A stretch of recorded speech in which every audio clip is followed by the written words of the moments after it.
Hello, everybody. Welcome. It's Sunday, August 16th, and this is Eric, two boys and their pops, and it is Sunday Sports Pop Talk. Welcome. I appreciate it. If you guys are watching this on the rewind, hello, everybody. Thank you so much for checking us out. We hope you're having a great weekend. We hope everything is blessed. I just wanted to say, busy weekend. Congratulations to Will Be Poppin', 250 subscriber live last night. Very successful. K&L Collectibles is going to have a live stream today for his 500. You have Joey Reckless Pops. Happy birthday. Had a live stream last night for that. We had a successful Scream stream live. So that went pretty well. Mr. Techbot and Wanko had a successful stream on Saturday as well. So we'll hear a little bit about that. And so we're just going to kind of dive into the world of sports. It's going to be a short show today. There's a lot going on also today. So the panel and I will kind of just dive into what's going on and get you caught up. So without further ado.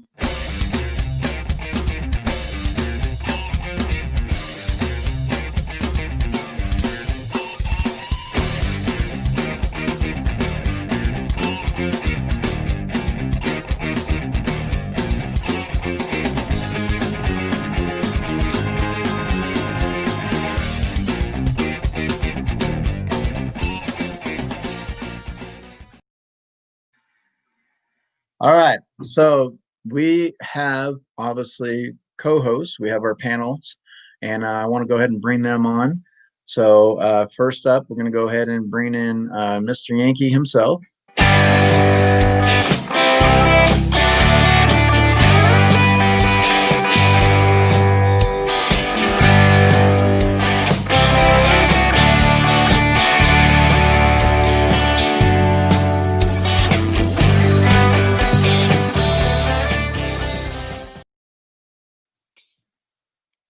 And hey, how's it going, Tori? It's going good. Awesome. Welcome. So you having a good weekend so far? So far, so good. It's a little rainy over here, but I had a successful day at the card shops yesterday and Target, and picked up a lot of stuff. Oh, very nice. That's what I'm talking about. Flash Ray. So did you got a couple of cards that you pulled out? Yeah. Is that what you okay? So before I get to that, let me go ahead and bring on our another panel member that we always have on the show. Let me go ahead and let's see.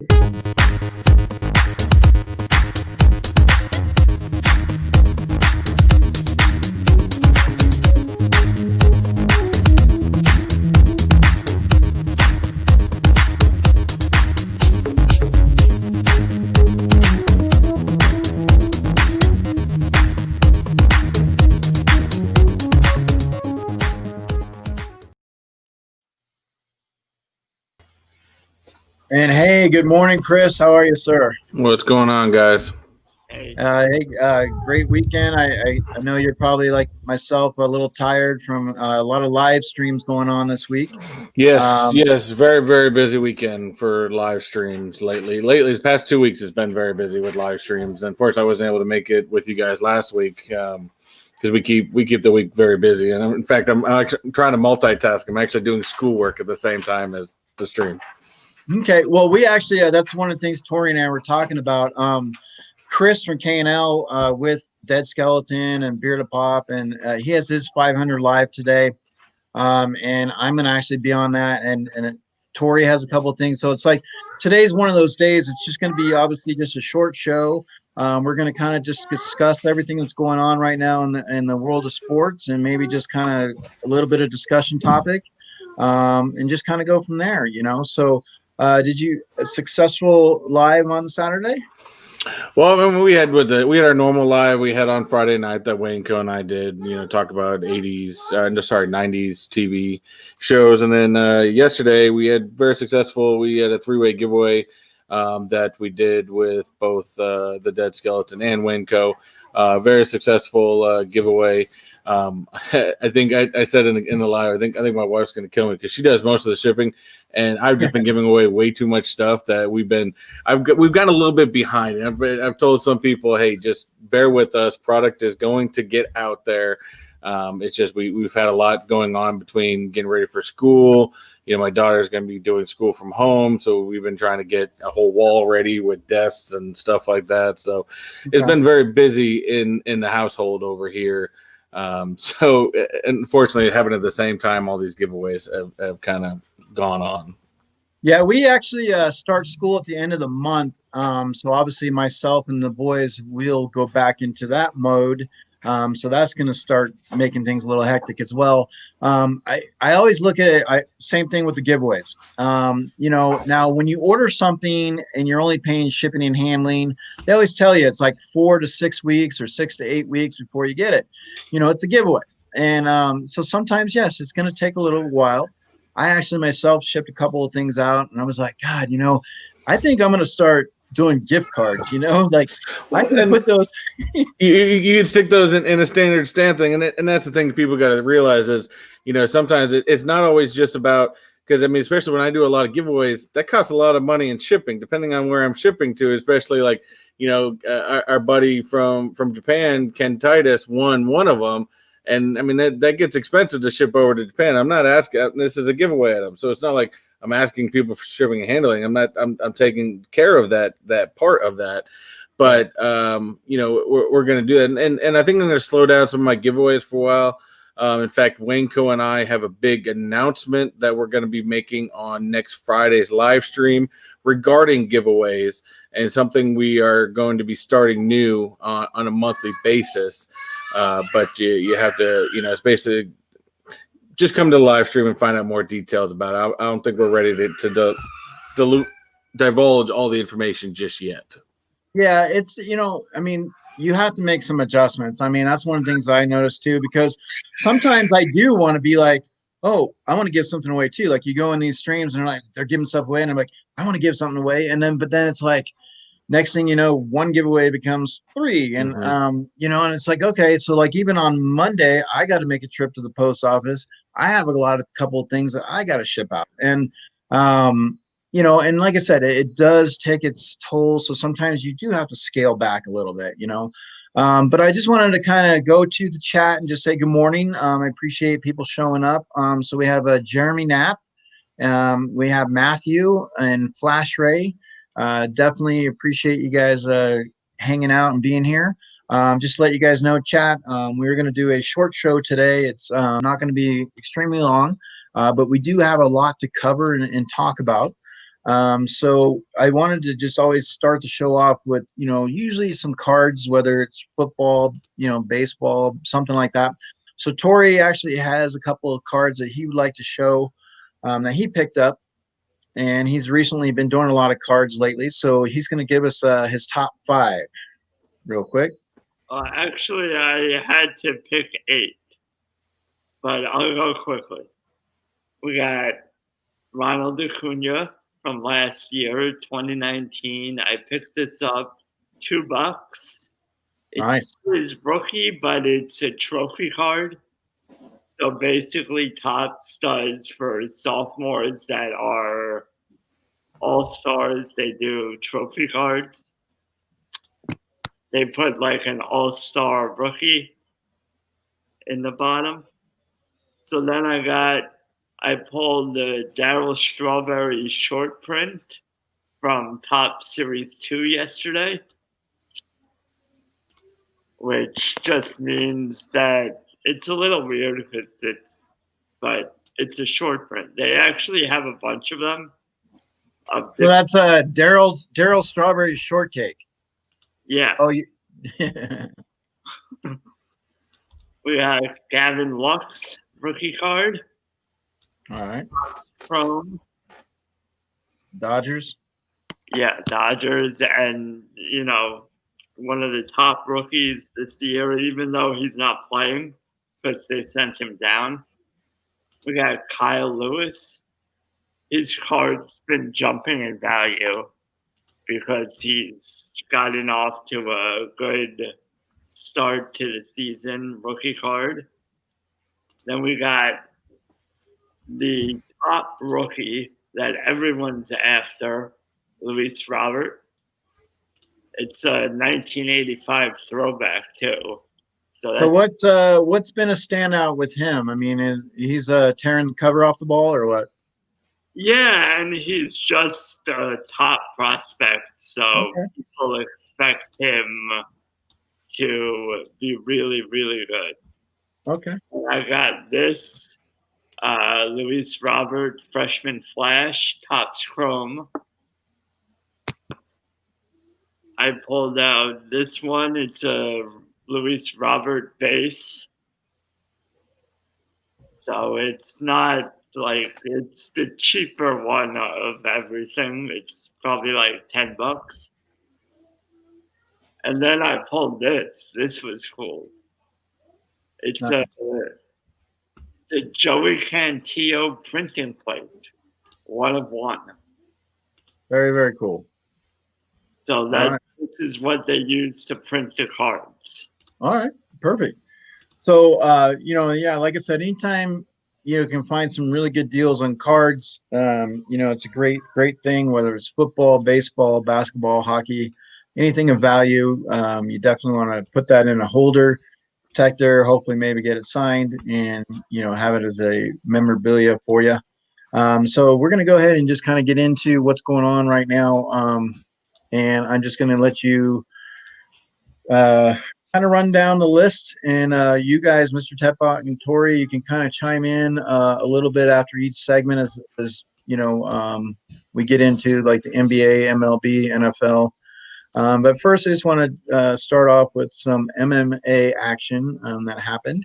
So let me go ahead and start with this.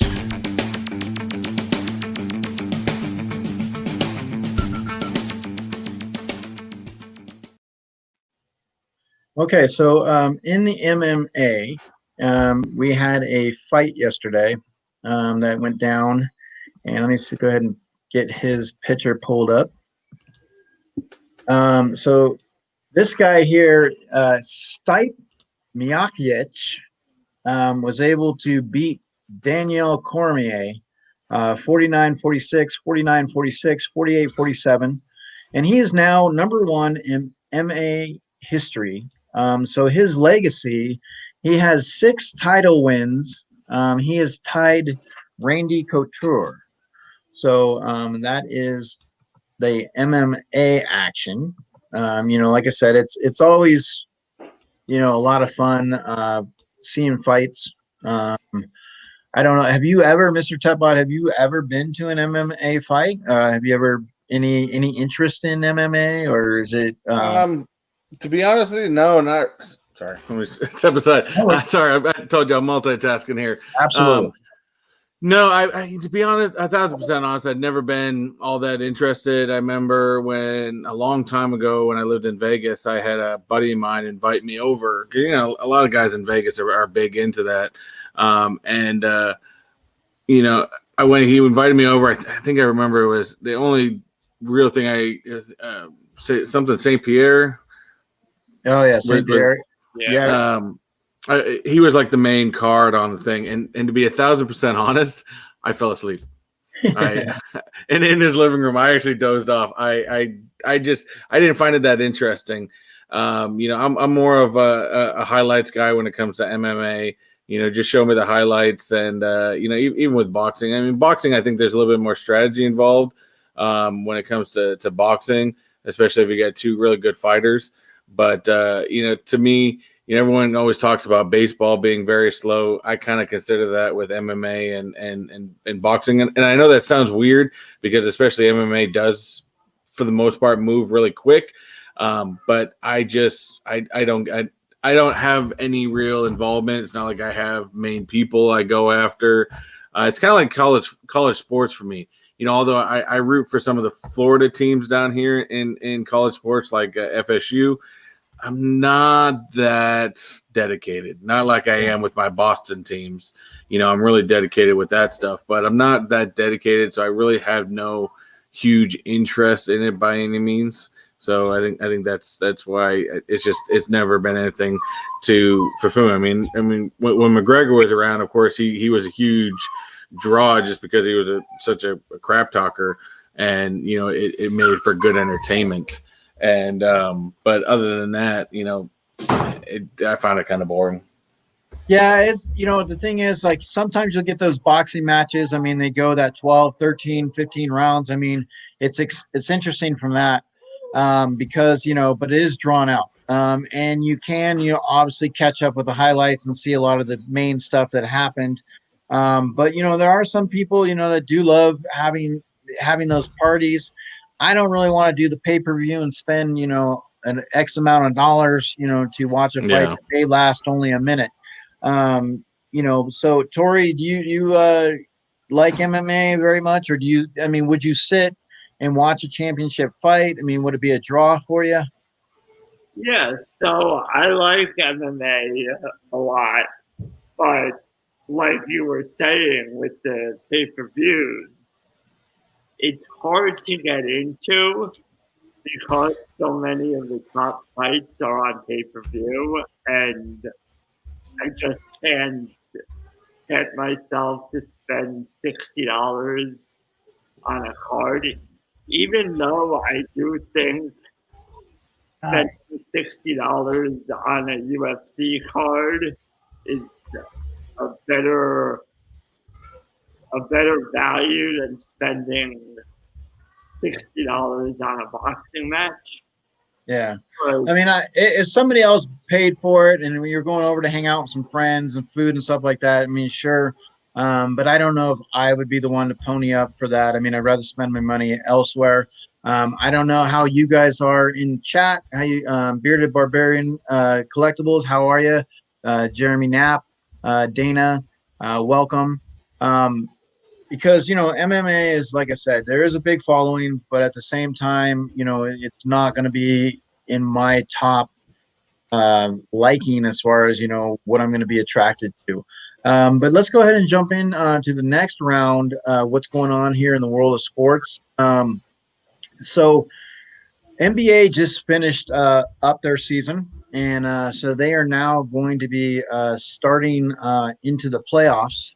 And, obviously you have guys that started out really, really hot these last couple of games, such as like Damian Lillard from the Blazers and Doncic, who looks like Reckless Pops.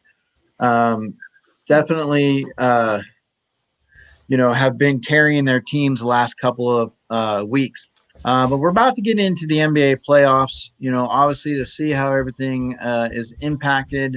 You have 8 teams. You have some teams that have been kind of resting players and struggling a little bit. Like you have your Milwaukee Bucks, who are actually obviously a favorite.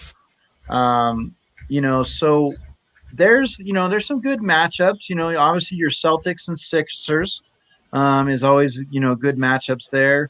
I think Clippers and Mavericks are going to be a good matchup. So out of these potential playoffs, Mr. Typewad, do you see, the favorites coming through, or do you see anybody potentially, kind of knocking off and being that upset?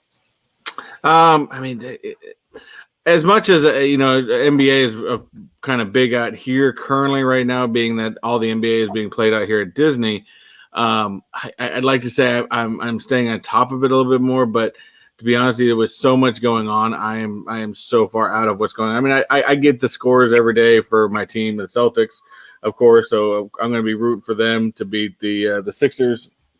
But I would say you can't take anything. I mean, I think a lot of the main teams are going to come through. You're going to see the Bucks, of course. I think are going to take out the Magic pretty easily. The Raptors are going to take care of the Nets pretty easily. I think the Celtics 76ers is going to be a battle, as well as the Heat Pacers. And so I think the middle seeds, I think you're going to see a fight. I think the top seeds, Lakers and Clippers, I think are going to take those pretty handedly, to be honest with you. And so what about you, Tori? Do you so Bearded Barbarians, he's a Celtics, says let's go Celts. All right. Very nice. So Tori, do you see anything in this bracket? Maybe an upset in the making? I mean, I really have not followed the NBA at all recently, but there are, I mean, I think the Mavericks could win, just because they have Doncic and he's incredible. I mean, obviously the Bucks are the heavy favorites, so I think they'll win. Okay. I mean, what could be surprising is I think whoever wins Portland Memphis could give the Lakers a harder time than would be expected. Yeah. Well, I think me, like I said, I was going to take my son to the NBA game. We are going to go to the Warriors and the Kings. That obviously got taken away. So my son loves he does love basketball. And I'll kind of watch and see what's happening as far as like keeping tabs, headlines and stuff like that. Usually when the playoffs start, I usually kind of watch a little bit. I'm not going to be totally into it, like I would, football and baseball. But one of the things I do notice in these matchups, there is some intrigue. You do have the Clippers and Mavericks that are going to be closely watched. The Mavericks were pretty much on rest mode. They've kind of like slumped this last couple of weeks. And then all of a sudden they rose up, and then they were playing really hot in this bubble. Clippers, same thing. They've been the team that has defense. So you got offensive team with Dallas and a defensive team with the Clippers. So we're gonna have to see what happens there. Portland is gonna probably give Lakers some fits. I think the Lakers will probably end up coming out on top, but I think Portland's gonna give them a series.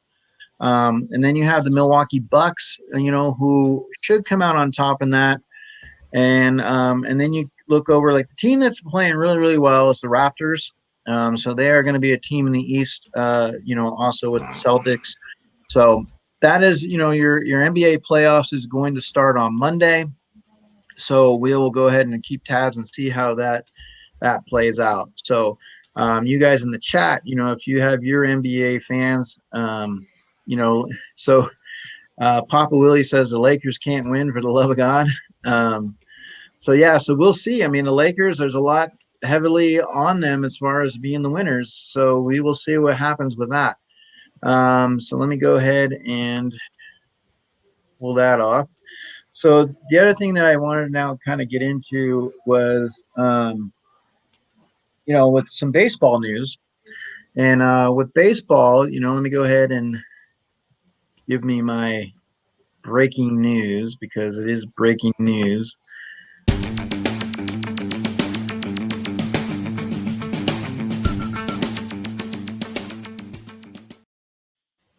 Okay, so with baseball, the Cleveland Indians pitcher Mike Clevenger and also Zach Plesac, they were optioned and sent home yesterday because of protocol was broken. They actually went out and hung out after a game, and so that was discovered. And Mike Clevenger was someone that was around the team quite a bit. So they broke the protocol, and so they're sent home. Now, obviously, in this time that we are dealing with, with things that are going on, you have these players that are not taking the responsibility, and they are breaking protocol, and they're feeling like they don't have the leash. So is this something? I mean, you kind of worry about with the other sports, like football, maybe hockey, down the road, for players to do this. Your thoughts, Tori? Like, I mean, these guys broke protocol, and the problem is they could have went out, had an issue, contracted something, and then brought it back to the team, and then you're dealing with another situation like some of the other teams have had. So, I mean, obviously this is a good move. Hey, we're sending the message. You're going home. You're done. For the season, whatever the case may be. Don't break protocol.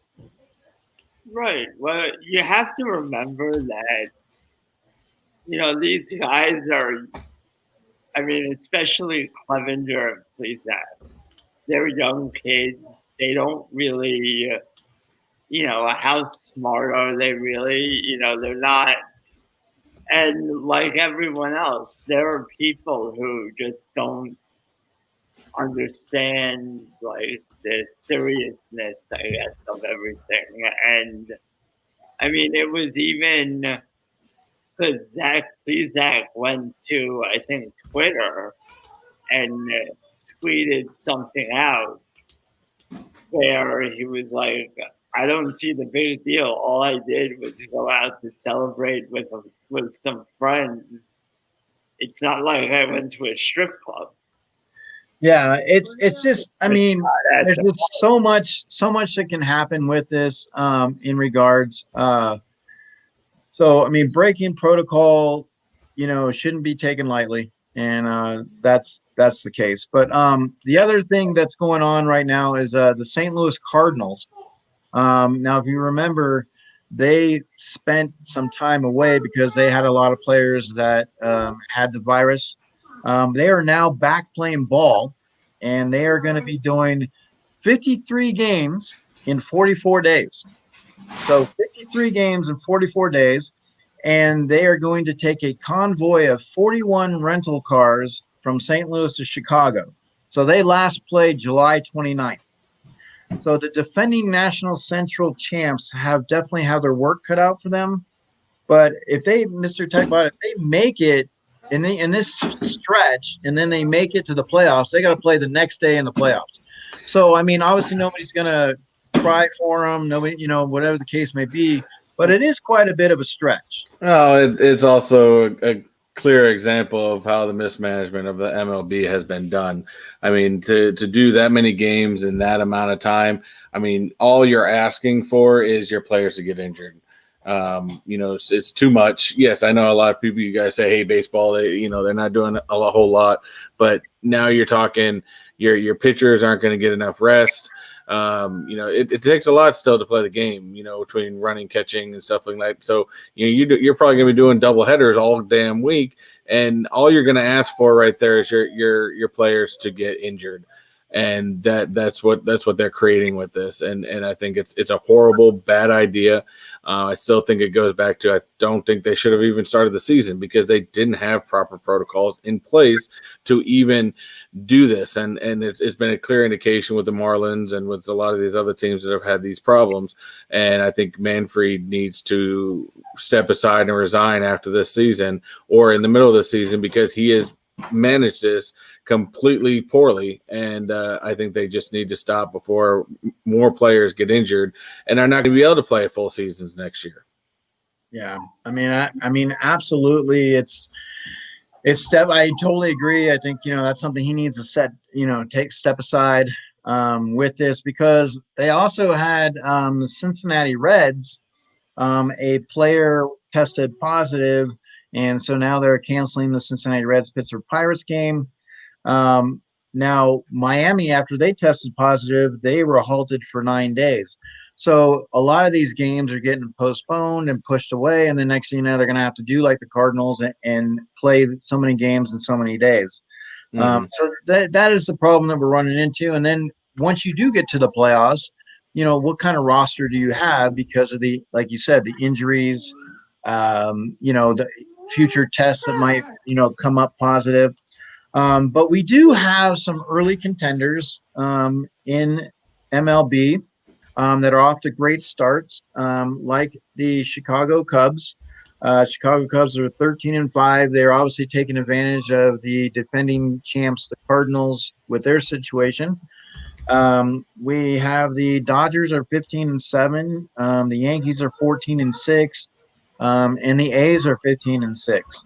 So you have some teams that are still, obviously playing well, that have talent on their roster, and with the way the season is, who knows how it could shape up. But out of those four right there, I mean, obviously Tori being a Yankee fan, you're obviously happy with the way that they're playing. Do you see, this type of these four right here? I mean, is this something that you see continuing through into the playoffs? I mean, you expect some of these teams to be there, like the Cubs, the Dodgers, and Yankees. And then you obviously have the other guys coming through, like Oakland and obviously Houston's not playing very well, which is good. Boston, you have other teams that are kind of on that bubble that might, hit turn the corner and start playing really well.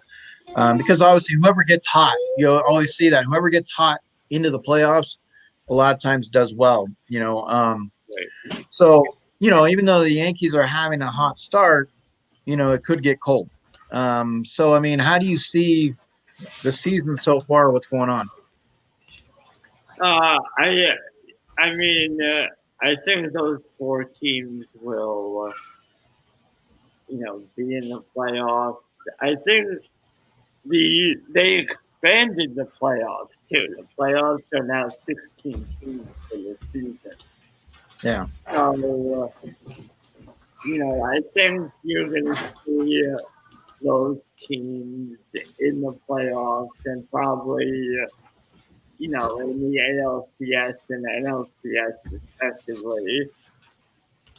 And because, they're all solid teams that they're not like flash in the pan, like where you have some seasons where the Mariners get off to a hot start for the first 2 months, and then you're like, what the hell is going on?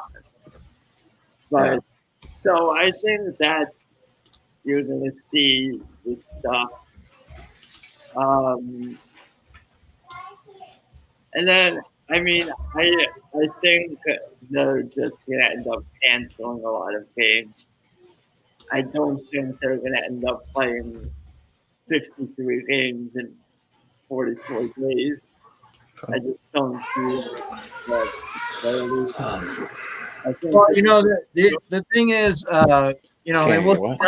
we'll see how that goes. But we also have, there is one player that is not going to be playing this year, who actually opted out is Jonas Cespedes, from the Mets, and it has been said, from somebody like Dwight Gooden, saying that he might be blackballed next year in regards. Now, the Mets obviously took a chance on him, and a lot of people said don't, do that, and they gave him a contract. But he's been seen in his areas, at clubs, beaches, things like that. So he obviously kind of bailed out on his team in regards. So that's kind of what is one of the headlines that's in there. He put himself in that position by missing a couple of years, and then he gets a contract, and now he shows the team by not showing up. I mean, he owes these guys, he owes his teammates, but unfortunately, that's something that could take place. That I just kind of wanted to bring in there, like obviously you have players that are given second chances, and then all of a sudden this is what they do. So, just he's just not good enough anymore to warrant that. yeah. And I mean, that's just, that's the thing is, so whatever he gets coming to him is what's going to happen. But I also wanted to bring up, there was something that I found, and it's really, really cute. I wanted to see if hopefully I can find it, because see if it was down here. Let's see if it's under baseball real quick. It was just a cute little video. I definitely want to show it and let you guys see it. Let's see if it's on this one here. So do you have anything going on today, Mr. TechBot? No, I just, like I said, I'm working on, I'm close to my finals for my class that I'm doing for graphic design. But you know me, I work late nights, so I gotta go in tonight. So usually it's kind of just spend time with the family tonight, get my schoolwork done, and submit, and go from there. So today's a low key day, you know, for the most part. Other than this, I'll probably try to jump onto some other live streams to you know, show support and stuff like that. But yeah, it's kind of low key. I may try to film a video for the upcoming week, but we'll see. Okay. So just and Tori, do you have anything that's going on in regards today or coming up in the next day or two? No, I mean, actually, I think so. I think on Tuesday, I'm going to be on JB's show. Oh, yeah? Yeah, Okay. I reached out to him. I said, you know, I want to come on your show. He said, and you know, part of the problem with my schedule is that, you know, I usually work during the day. Uh-huh. So, but sometimes I work nights. So, or in the afternoon, starting in the afternoon. So this week I'm working in the afternoon, you know, starting at 2:30 Eastern. And now that JB's show is in the morning, it's even easier. Yeah, he kind of screwed me up with that one because I 12:30 was like perfect for me to try to make it, and then now it's like I haven't been really able to make it lately. Yeah. Well, the other thing is, like, he hasn't really figured out like a rhythm. So he doesn't have anything scheduled until like he goes live. So he sort of, I think he needs to figure that out. So, Yeah.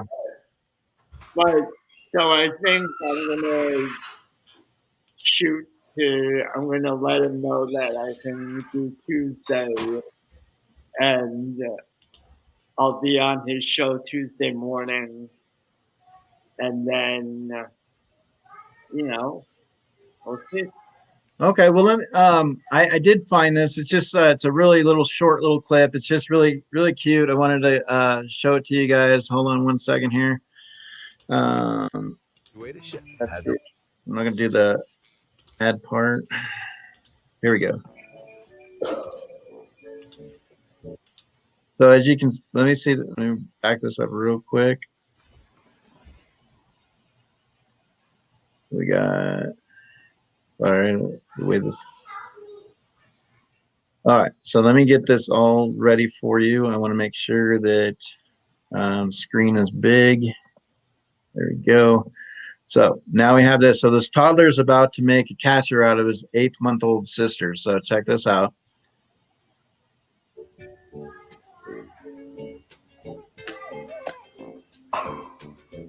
You caught it?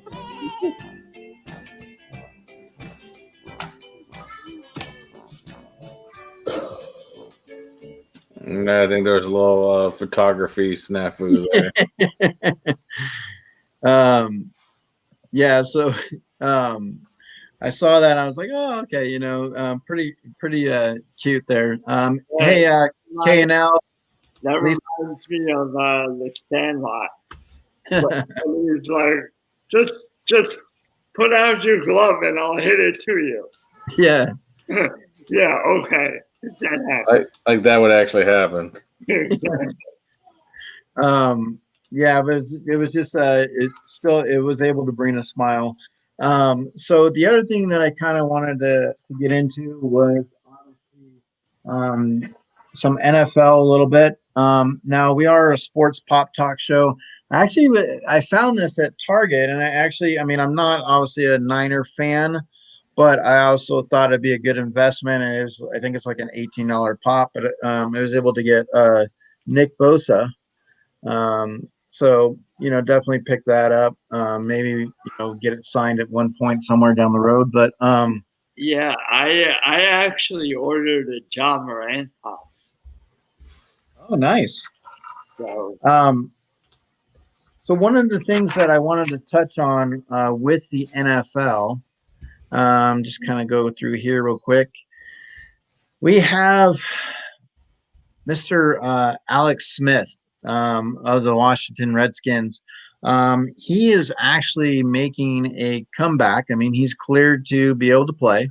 He had a horrific injury. And we also have Mr. Let's see if I can find him. Todd Gurley, who is also, making a comeback. And Todd Gurley is no longer playing with the Rams. He is with the Atlanta Falcons. So, when you look at players like that come through injuries and they're dealing with setbacks and they're looking for a year to rebound, obviously teams that are taking chances with that. What is your thoughts, with Alex Smith? Is he a player that, obviously he was doing, so-so for the Chiefs and, did well for the Redskins, but then has a setback with the injury. Is this something, I mean, you can see, players come back this year and it perform well, or do you think that maybe this is going to be a foreshadowing of, he might need to hang it up? I mean, he had the whole Theismann injury type thing, and I mean that horrific type injury. I mean, I've when I was a kid, I broke both bones of my wrist, and they told me from the get go, you're never going to be 100% ever again. It's just because of the type of injury he had. The type of injury he had, I mean, with that looking the way it did, I don't think that bone will ever be 100% again. I mean, if you feel you can play, I say it for most people. If you feel you can play and you want to take that chance, then I say take that chance. I think he was doing real well before that injury happened, and I was very hopeful for him. But I'd hate for him to injure it again, and him never being able to walk again, type thing. But if he wants to take that gamble, then I say take that gamble. Well, I mean, that's the biggest thing that has to go through your mind on a mental note. Like you go and suffer a horrific injury and now you're getting healed and you're going back into it. Like once the game takes place and it's a fast game. So does Alex Smith mentally okay, like hear footsteps, you know what I mean? Like, because like he doesn't want to get hit again, or like that's the thing that I look at is like when you suffer that kind of an injury, you're always going to be protective of that area. You're always going to be like, you don't want to go through it again, or is it something as a player you can say, okay, I feel fine. I'm going to go out there and, whatever happens. I mean, it's obviously injuries are part of the game. NFL deals with it in and out all the time. Well, you got to think of. I mean, that's definitely strong to think about because I mean, look at a guy like RG3. He had that great first season, and then when he went in the playoffs and he got blasted. I mean, you can go back and watch the replays of this. I mean, he got blasted hard, and to be honest with you, the guy never played the same after that. He played scared for a long time, and that it was sad to see, but unfortunately, that's just the way it was going to be. So, I mean, could there be a possibility 50-50 that he plays scared? Sure. The momentum of the game is very, very quick. And, could he mentally also get around saying, you know what, I'm going to play. What happens. I'm not going to be scared about it. So, I mean, it's just a matter of seeing him on the field for that first time. If he plays scared and he's ducking the ball out really fast before it should be, then you know where his mind's at. Well, I remember Jim Everett from the Rams, like when there was one of the games where like he just all of a sudden just went down, like he heard footsteps, but nobody was around him. And he just kind of went down. That's the way I kind of look at it is when you have an injury and that significance with Alex Smith, how that's going to affect him mentally. Because like I said, the minute you get that first hit, I mean, obviously in practices and contacts and stuff, but once those games play, and if he does, and he's going to be competing, for a spot, and if he can perform, they're trying to reconstruct the Washington Redskins and put them in a different direction. But real quick, just wanted to say hello. They're not the Redskins anymore. Well, I'm going to say, no, you're right. I'm going to say hello to the chat real quick. So we have Sean Ryan. Just want to say hello to Sean Ryan. We have Mama J, CFAP, and we have Batman Popster. And Batman, we did send you a link, so I don't know if you wanted to jump on or not. But he's all right. We already confirmed last night in Will's stream that he's a closet Red Sox fan. So we're gonna stick with that. Yeah, but Will's really a Yankees fan, though. I think you just found that out. So. Will is? Yeah, I don't think that'll ever happen. So, like I said, with Alex Smith, good luck with him. Hopefully, he does recover and things do go well. Definitely hoping for a successful season with that. Now, the thing is because NFL is starting to be around the corner, you have a lot of camps. The issue that I was looking at now, normally you would have preseason with the NFL. You would have the rookies show up to camps. They would have an opportunity to look at special teams. They would have an opportunity to look at a lot of the players and evaluate. In the past, there's been a lot of hidden gems like Wes Welker, Antonio Gates, Terrell Davis, Tony Romo that have come up through special teams, through the just kind of like the hidden gems that all of a sudden like, hey, we got to get this guy on the roster, and have been able to perform over a long time. So this year you kind of miss that a little bit because of what's going on with COVID and everything. They don't get the game-like situations, the special team interactions. So they got to make these evaluations, and they got to do it in a short amount of time. And so that's one of the things with the training camps, that the disrupted camps, the NFL has to look to fortify their rosters with the depth. They have to make sure that roster gets built up, because obviously in the NFL, they do have significant injuries. They do have that happens throughout the season. So it's the evaluation process is going to be very tough. So what's your guys' thoughts on that? Yeah, I mean, I think it's going to be, I think until this becomes like similar to the flu, where there's a treatment and there's a vaccine, I think everything's going to be weird until then. Sports and, the way things happen are just going to change. Mr. Tabot, do you, I don't think rookies are going to have a hard time, because you got a lot of players right now. Especially just look at the Patriots. My team alone. That we've got so many players that decided to opt out, and of course, Bill's going to find the best ability to fill in. So I think you're going to have a lot of players who are going to be able to spotlight themselves a little bit to fill in those gaps of some of the bigger players. To be honest with you, it's almost. It's a remembrance of Falco from the Replacements. It's going to be a replacement season. You're going to have half superstars and half not. It's just the way it's going to be. But hopefully they take the proper protocols. They don't follow after what MLB did, and they follow after more of a NBA type situation.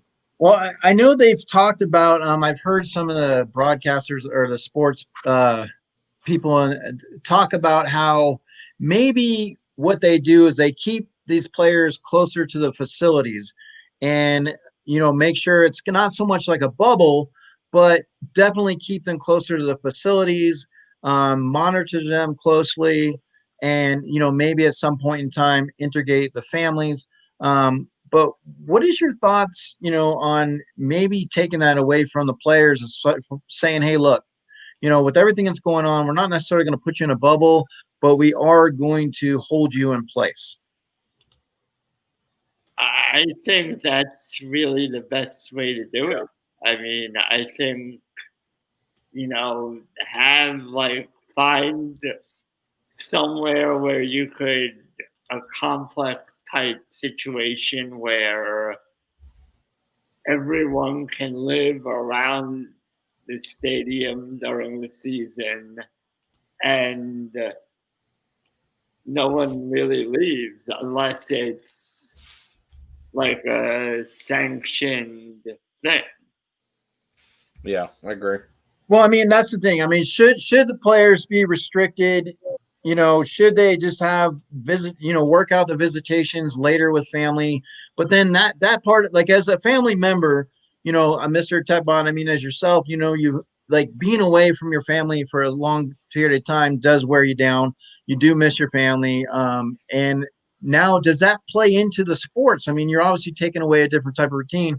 I mean, do you think they can make adjustments? I mean, and be okay with that? Or the NFL, because the NFL, their intent is to pretty much wait and make sure that once that NFL regular season hits, they don't want any interruptions, unless, we're going to get interruptions from the government.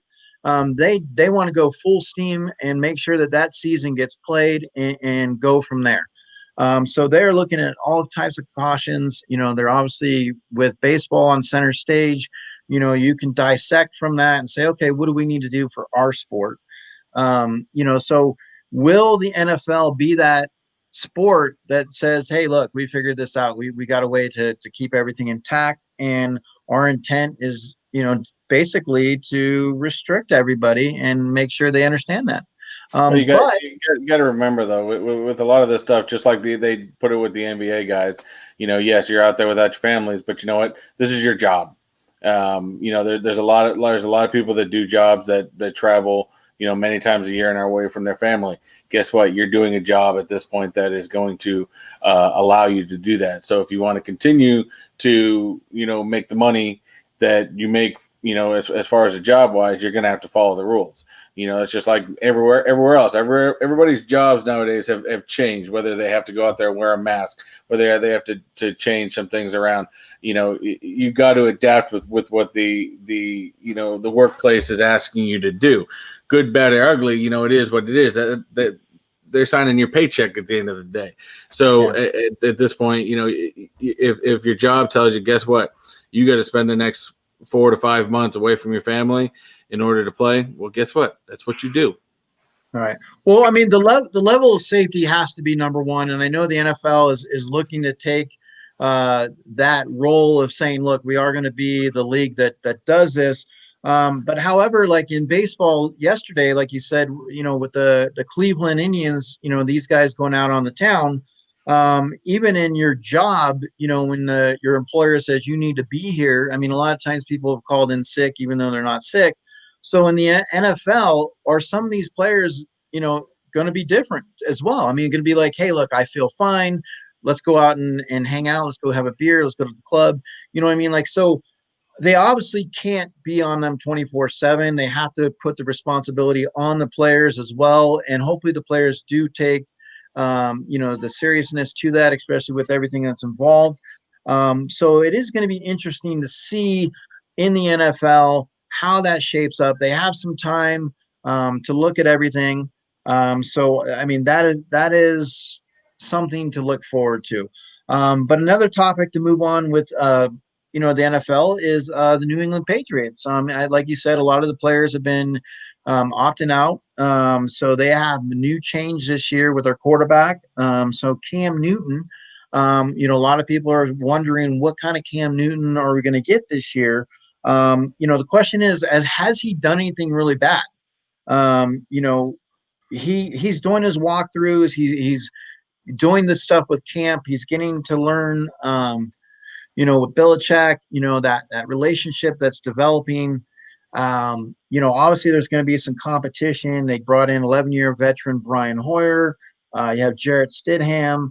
But what do you think that marriage is going to be like this year? Now, obviously the Patriots are in that transition. Obviously they had one of the top defenses last year. Do they return some of that defense? And what Cam Newton coming in as a veteran, if he does get that number one role, does that help, the Patriots organization, or are we looking at more step backs? Well, I don't think they're going to have the same defense. I mean, we've already lost, key players like Hightower and Patrick Chung and stuff like that, and the defense is going to be the same. Belichick's going to have to, piece it together, and he will. I mean, he's a defensive coach nonetheless, so he's going to. I mean, come on. You guys all say, first of all, especially as a Patriot fan, I've had so many times people have told me in the past that everyone's going to be jumping off the bridges when Tom leaves. No, not really. Everybody respects Tom and his choice to leave. To be honest with you, it's when Belichick leaves. I'm sorry, Belichick's a genius. He's the man behind the curtain. He's always been the man to put the team in the best position to win, and that's just plain and simple. So he's also one of the greatest coaches to find someone that either has not been noticed or also somebody at the that needs that big reboot in order to revive their career. I mean, everyone remember Terrell Revis. Everybody wrote off Terrell Revis after he was done in Tampa Bay as being done, over with, nonstop. He came to New England for 1 year, revived his career, and did a fantastic job. Now, as far as the quarterback position goes, I think first of all, Stidham is the future. I think a lot of people were happy with Stidham, and I think a lot of people were going to be okay with Stidham, but I think a lot of people like me agree that he needed one more year. If we could have gotten one more year out of Brady, we would have been fine to put Stidham in the position where he was going to be put. Hoyer's going to be that learning tool for Stidham as a Brady teacher, because Hoyer plays a lot like Brady because he learned behind him. And then, of course, you're going to get that Stidham has that maneuverability like a Cam Newton, and maybe, learning from both Hoyer and Newton is going to be really a dynamic, point for him. Do I think in the end Newton's probably going to get the starting position? Yes, I think Newton will get the starting position. I don't mind a guy with a chip on his shoulder. Because a guy with a chip on his shoulder and that feels he has something to prove is out there. Because you got to remember, this guy's only out there and only playing this season to get a bigger contract for next season. He's not going to play with New England next year. He's only in there this for a 1-season deal, and he's out there to prove everybody wrong. So, I mean, how many years had everybody doubted Brady, and Brady came out to play his FU season? So I think that's the same thing with Newton at this point. I still wasn't 100% on Newton coming to New England, but I think Belichick and McDaniels has really good opportunity right here to do some stuff different that they were never able to do with Tom because he didn't have the maneuverability in the past. So I agree with you, Bearded Barbarian. He won't last. He's not. He will not play New England past this first year. That's just the way it's going to be. And we got to realize, anybody's got to realize that Cam's basically on loan for the year, so we can get Stidham ready for the next season. Well, wait, hold on a minute now. Beard, you're saying he's 31 years old. How old is Tom Brady? Different type of quarterback, though. I think if you're going to compare Cam to anybody, I mean, you can't really. Brady's a pocket passer.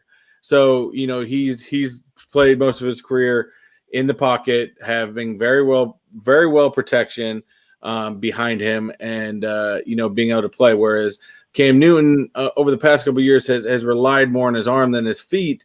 But I would put Cam as more of a Michael Vick type category. And Michael Vick did play pretty far into his career. But I've also said it for many years, running quarterbacks do not have long careers in the NFL. They just don't. I would rather see a quarterback be able to move his feet and scramble when he has to, but I don't believe that quarterbacks should have options like they do with Lamar Jackson in Baltimore. I don't believe that there should be an option for him to just straight run, because all you're asking for is for your quarterback to get injured. That's the bottom line to that. Okay. So the other thing that obviously with football that comes about. We also have recently in the news, let me go ahead and pull this up here. Wanted to get your input on this, was Mr. George Kittle George Kittle actually received a contract, a very high contract, in the neighborhood of, I believe it was 15.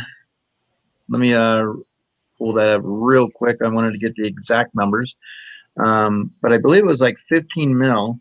Um, and kind of, like, I mean, with all these contracts that are coming on, with these salaries and stuff like that with some of these players. But the tight ends, he's basically saying, hey, we need to get paid.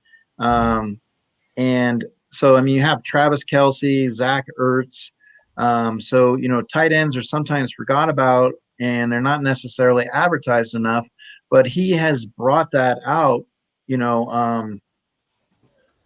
last year, and then Kelsey in Super Bowl. So, I mean, you have, the tight ends, obviously, your tight end in the past with Gronk. So what's your thoughts on, some of these tight ends, getting the money? I mean, I don't disagree with tight ends getting the money. I don't think they should get wide receiver. I don't know. Actually, it's hard to say because you got to remember, tight end does a lot more. I mean, your wide receiver runs a route, and fights on the line. And that's it. But a tight end does a little bit more. A good tight end like Gronk is not only great as catching the ball and running with the ball and hard to take down, but you got to remember he's also a fantastic pass blocker too. You can stick him on either end, and he's going to cover your back. So that's the thing is, tight end has a lot more duties to do throughout a game than say a normal wide receiver would or whatnot. So, I don't disagree with it, but I don't know. I think overall, I think the contracts are exceeding too high because you got to remember, you got the NFL. This is a salary cap game. It's not like the MLB where it's all about who wants to pay the most for a player. This is a salary cap game, and just like I've said in the past, I mean, just look at the Baltimore Ravens after they won the Super Bowl. And what they do? They gave Flacco a ginormous contract, and what did all that do? All that did was screw them for the next 4 years because it made it so they couldn't sign any decent players and give any decent contracts out there to other players. So all these huge contracts do is basically screw the team. To be honest with you, and I think that's why Tom for so many years was knew the system and knew the game. I mean, it didn't help that, or it didn't hurt that his wife made more money than he did, but he was always willing to take pay cuts to be able to put more people on the team. And I think that's where it is with that. But and to also comment back on Batman's. There are a lot of players that have gone to New England to retire to get that trophy, Junior Seau being one. But there's a lot more players that have actually come out of New England to, that have people have said are done and over with, and they've revived their careers in New England and gone on to get big contracts later on.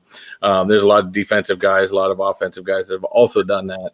And, so Cam won't play past the season, for New England, but he will play past the season in another team. There's so many teams out there that are needing good quarterbacks, and if he can prove himself, the last 2 seasons have been horrible, but if he can prove himself this season, it's going to be he'll find a quick job. I mean, that's what happened to Teddy Bridgewater. Everybody said Bridgewater was done after he hurt his leg in Minnesota, and he spent his time as backup, waited for his opportunity, got his opportunity, and now he's getting paid big money. So that's going to be very similar to Newton. I guarantee it. Whether he does more past that, is going to be foreseen. But we're going to look at this season and go from there. Well, Matthew said that Gronk leads the way in tight ends getting paid. But George Kittle, like I said, he gets 5 years, 75 mil. So, nice payday right there. And that's the thing, when you have those tight ends, like Travis Kelsey, Zach Ertz, Hunter Henry, George Kittle, definitely, Kittle is right up there. And that's what I wanted to lead into was, we also have, I don't know if you dive into it or not, Mr. Tepbot, and Tori, but we also have fantasy football. And fantasy football is going to be coming on with the NFL season. Even myself, I'm going to be in a league with Will Be Poppin', Sean Ryan, the Luau. We have Brian Cheap and Nerdy. So you have definitely JJ. There's a lot of great guys that are going to be in that league, and we're going to be competing. So it's going to be a lot of fun.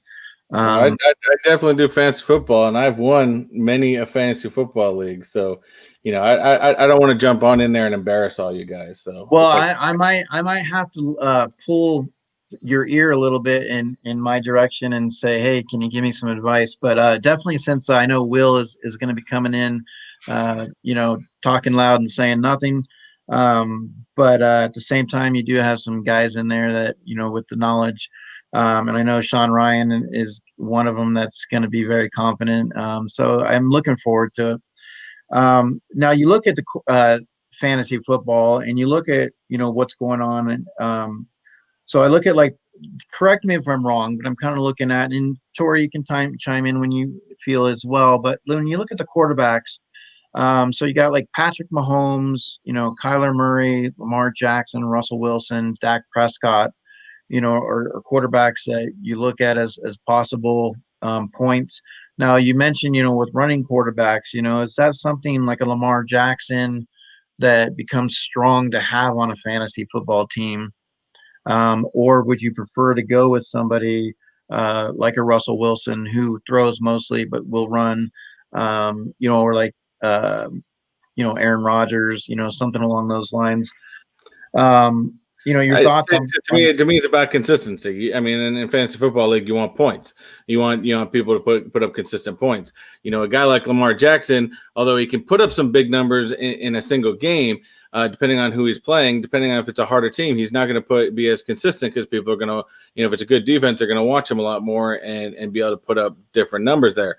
But you're going to want to have, to me, I'd pick a guy that was much more consistent and also, you got to think in the back of your mind, this guy's style of play. Could he get injured throughout the season? A Mahomes, I'm sorry, but a Mahomes, a Lamar Jackson, the way they play, they can get very well injured. And although Mahomes can put up some terrific numbers, I think any fantasy football league would be lucky to have him. With the way the league is this season, I would stick with a consistent pocket passer. I always have.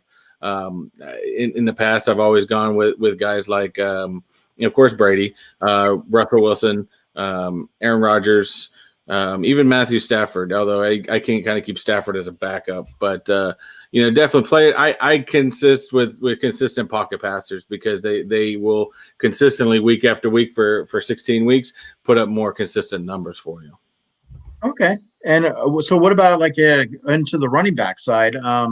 Like Tori, you have Saquon Barkley, Ezekiel Elliott, Christian McCaffrey, Alvin Kamara, Derrick Henry, Dalvin Cook, Le'Veon Bell, who's looking to have a breakout year, obviously signing a contract with the Jets.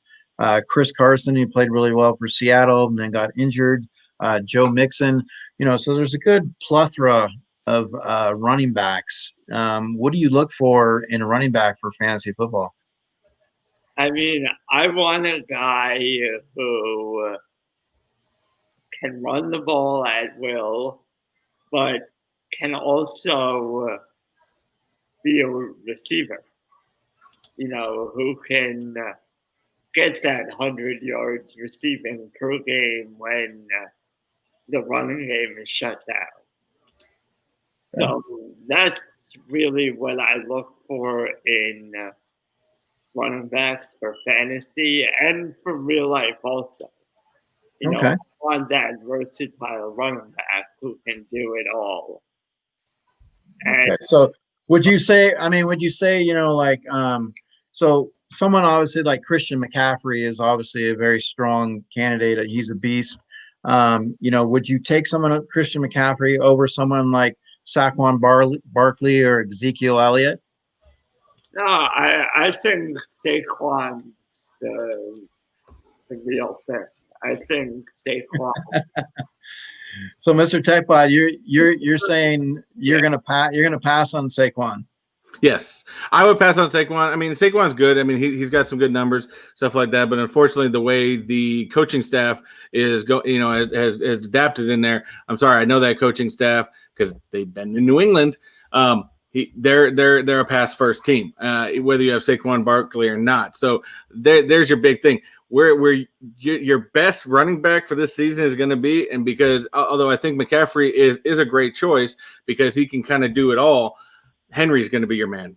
Henry is going to put up your numbers. He's going to put them consistently. He can pound it through the middle. He can go around the side, and he can drag guys along with him. So Henry is going to be your man this season. And I mean, the Titans, they had some success last year. That's also another, the quarterback, situation that they had, injecting the life.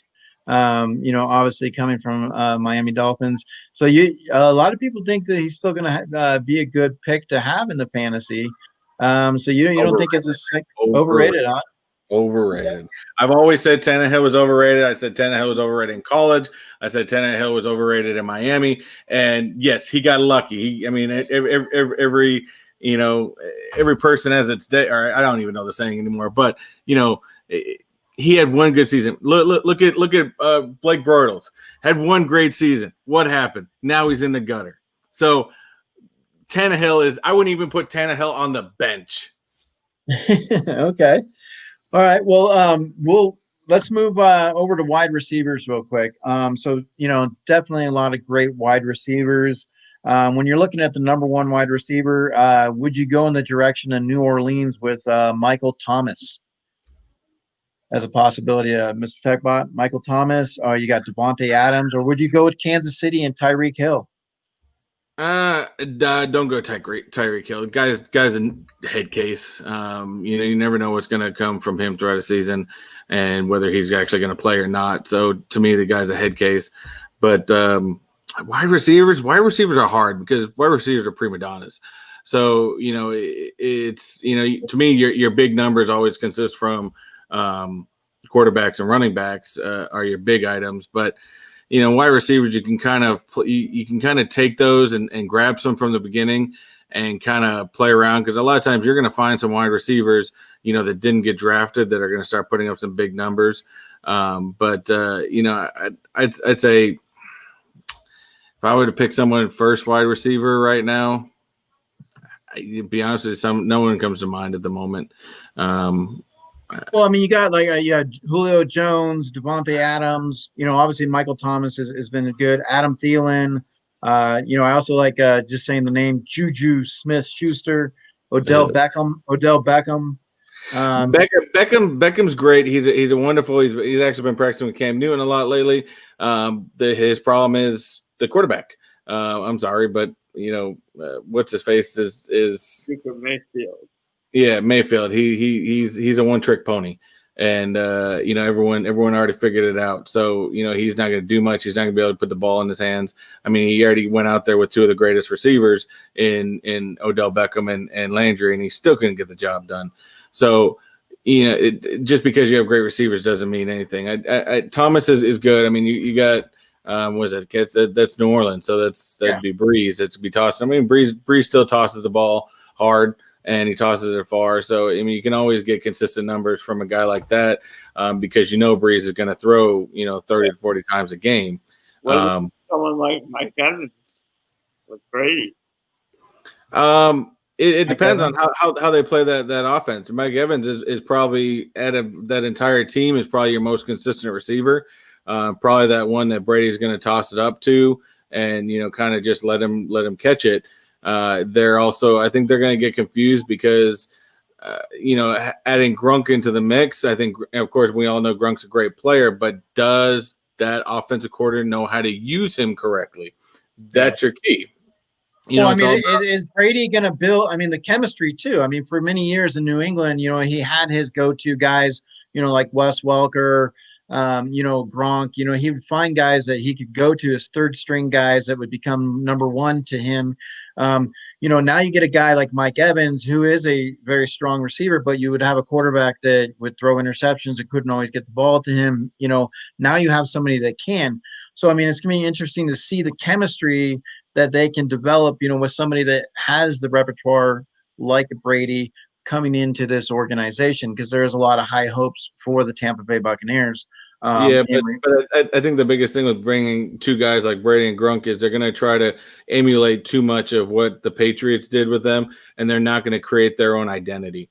The biggest thing that they need to do, to be honest with you, in bringing in a guy like Brady and Gronk, they're very talented, but they need to create their own identity. They need to create their own image of what that offense needs to be in order to play. Hell, I hope they do fantastic, because I hope New England smashes them in the Super Bowl. So, I'm all right with that. But, I hope nothing but the best for Brady and Gronk. I say bring back. Tampa, they're only an hour down south. So I say bring back Mike Allstott. Let's just punch him in the mouth. Mike Allstott, run it up the gut. Maybe doing that with his crutch. We didn't talk about Jalen Rager. Mention it. Who are we talking about? Jalen Rager, top rookie wide receiver with the Eagles. Oh, maybe. But there's your other problem. He's with the Eagles. Yeah. See, I get more quarters out of $1 than I would the Eagles. But sometimes in fantasy, it's that guy who's the lone. But he's a rookie. Are you willing to take? Do you want it? Is he going to be one of these rookies that's going to blossom in a season that we're going through like right now? And I don't know if I'm going to put stock in that. It depends on what kind of league you're in and what you have. But I still would need to gather more information from him. I especially when it comes to wide receivers, I don't give them much pass. You got to get through at least 2 or 3 years in the league before you can call yourself legitimate. As much as I'd like to see N'Keal Harry in New England do, because he did fantastic in college, he's still at least another year. He only played half of the season last year, and I would like to see him hopefully become a terrific wide receiver, and I think he can, even especially with Newton in there. But do I think he's a legitimate guy I'm gonna go and draft in fantasy football? Hell no.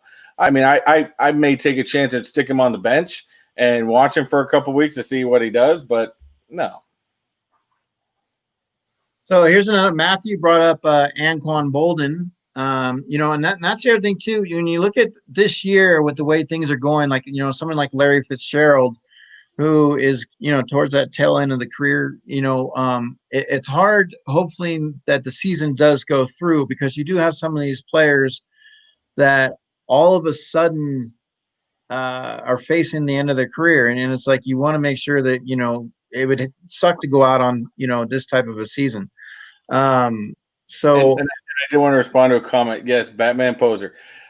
How would I not be a fan of my team if I didn't think they were going to go to the Super Bowl? Whether I thought they were good or not, any fan is going to hope that their team goes to the Super Bowl. Hopefully they surprise the hell out of everybody. But you guys still got to think, we have the master, we have the genius at the helm. He's still going to put the best team forward to be able to put on the field. So if I didn't think my team wasn't going to go to the Super Bowl, what kind of fan would I be? Well, so I'm always going to think my team's going to go to the Super Bowl every single year. Well, I just got a notification for an ESPN article.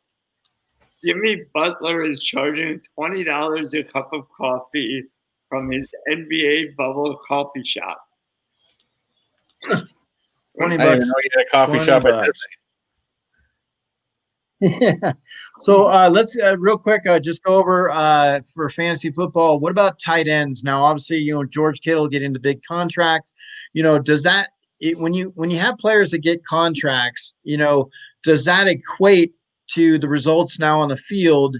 He was very successful, with the Niners, being instrumental in some of their games. Is that something now?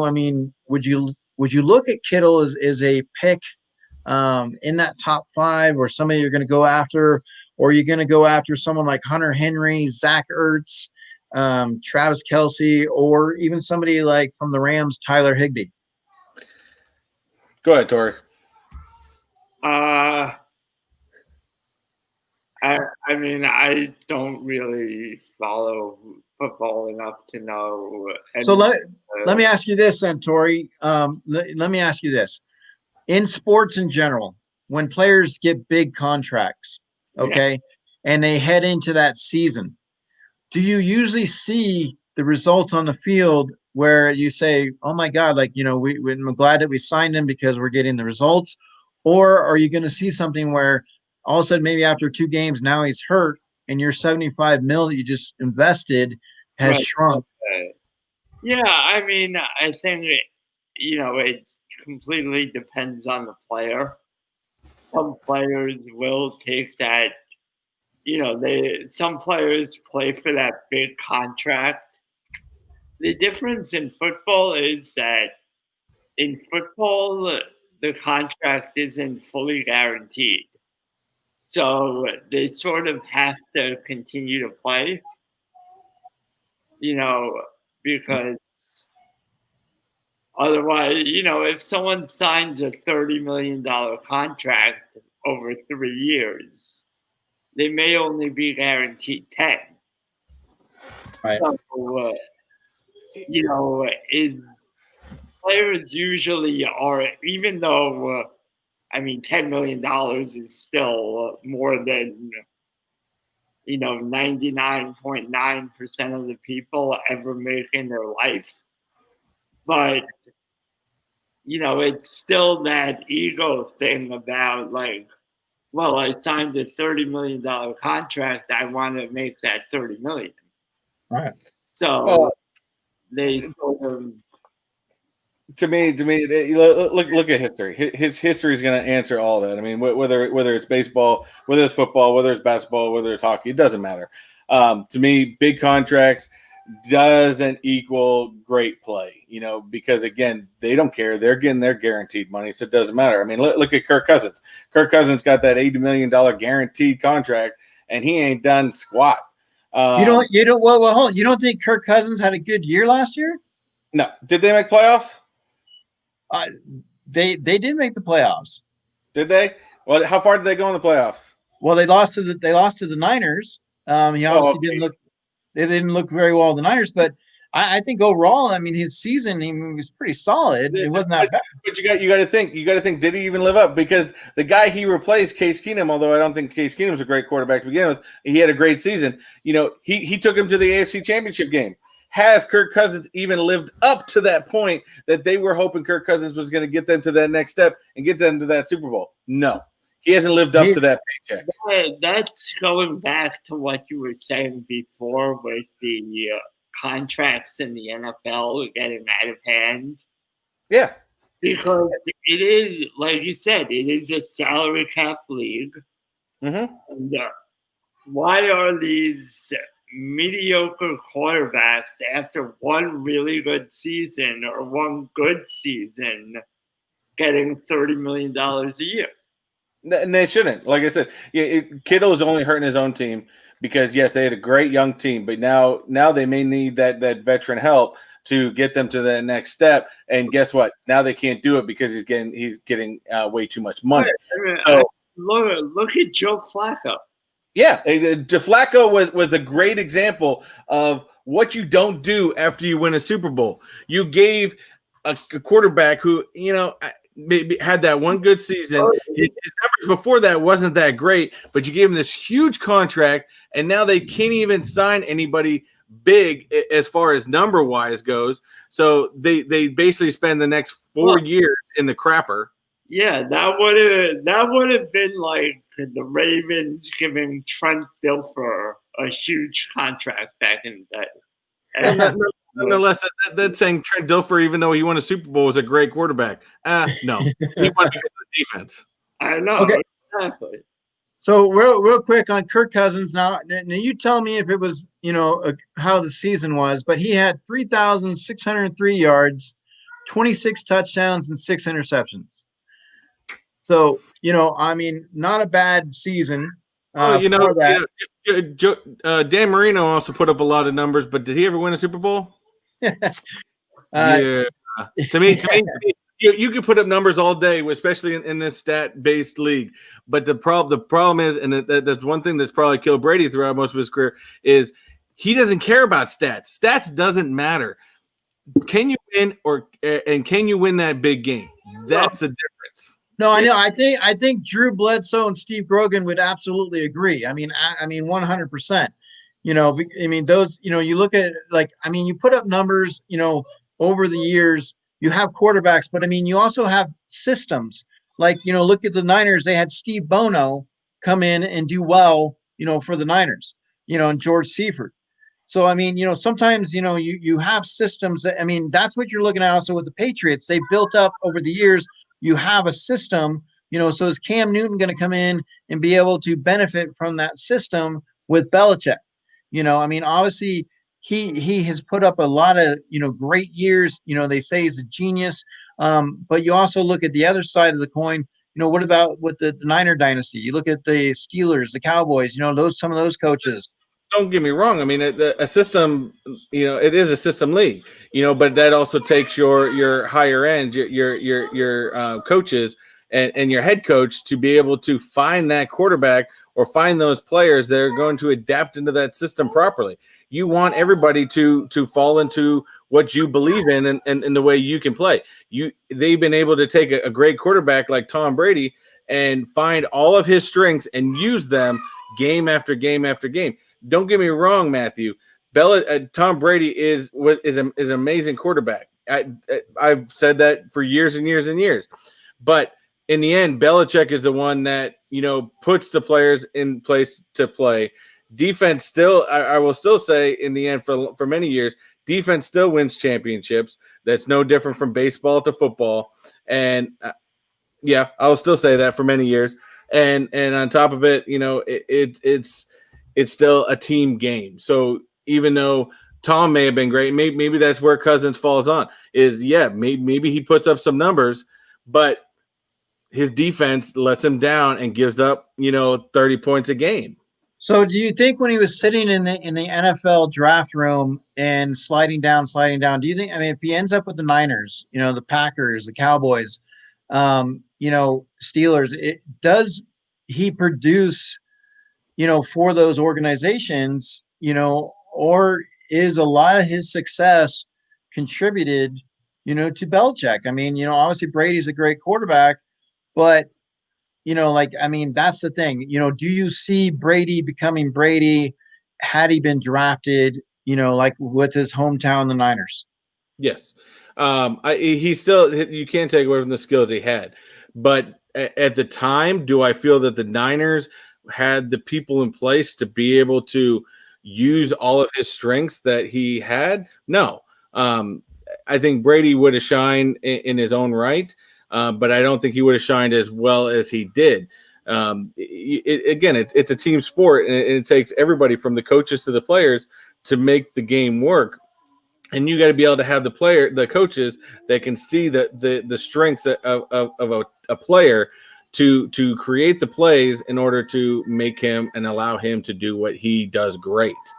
And that's play. That's you know get in there. I mean, as time went on, you can see if you watch Brady's transition for many years, he only let the coaches call the plays. But as time went on, you would see that he would call the plays a lot more on the field. And yeah. what was the comment? So we have Batman Popster. Batman and I go back and forth all the time. And then Lisa. Apparently I called him poser, but I didn't catch that. It sounded different in my head. People are going to hate. Haters are going to hate regardless. The bottom line is if you want to talk numbers and you want to talk he stinks, guess what? He still has how many rings on his hands? He still got how many rings? Whether that was help from Belichick or whatnot, again, it's a team game. So on top of it, he's got more championships than any player that'll ever play. I mean, I'm sorry, the chance of you getting another quarterback to hit that many Super Bowl rings is going to be extremely rare. Mahomes could have the possibility, but again, he could get that one great hit, and he's never going to play the same.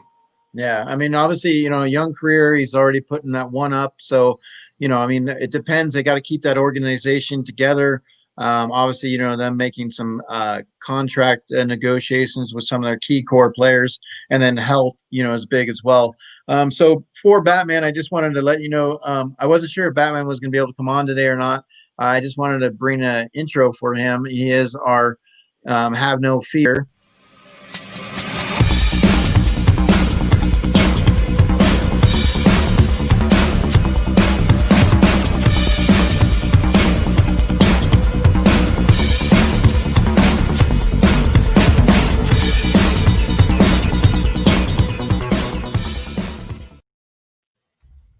So that is Mr. Batman Popster. Just a little dedication for you.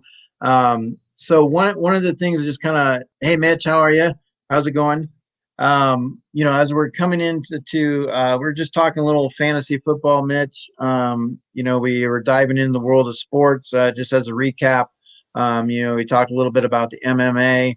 NBA playoffs, are starting on Monday. There's possible upsets, with some of those seeds. MLB with the news of the Cardinals finally getting an opportunity to play, and they're going to be playing a lot of games, 53 games in 44 days. You have, the other things that are going on with the Indians and not the Indians, but the Pirates and the Reds. One of the Reds player tested positive, so that's shutting that game down. So we'll see what happens with that. So you have really noticed because the Reds really don't do anything to begin with. So I mean, it really wasn't that big of a deal. Well, they didn't really say the player. They didn't mention the player's name. And then you obviously have the Indians where you had two players, Clevenger that was skipping protocol and going out and about in town, and so they sent him home. And then obviously in the NFL you have Todd Gurley and Alex Smith that are looking to have rebound years, and George Kittle with a big contract. And then we were talking a little bit of fantasy football, and just wrapping up the fantasy football. Just wanted to let's see. Dead Zone's talking about NHL playoffs. And that's going to be really good. I think to be honest, if you're looking playoffs right now between NBA and NHL, I think NHL is gonna. I mean, that's going to get exciting right there. Even though my team isn't doing the greatest at the moment, but I think it's going to be real exciting. And I'm actually, that's something I wanted to touch on, I guess, right now too. So I appreciate you bringing that up, Dead Zone, because I thought for some reason, you show the season, you're so used to everything falling in sync, where you got baseball, then it goes into football, and then basketball and hockey. I mean, so it's just like everything's just all in one shot. So we do have the NHL. Let's do a recap here. So you have Colorado against Arizona, Dallas and Calgary. Let's see here. So just scrolling down, taking a look and see what's going on. The Vancouver St. Louis series is going to be really good. St. Louis Vancouver, even though they're in the bottom spot, they've been playing pretty decent. So all right. Montreal, Philly. Let's see. New York Islanders and Washington Capitals, Carolina Hurricanes, Boston.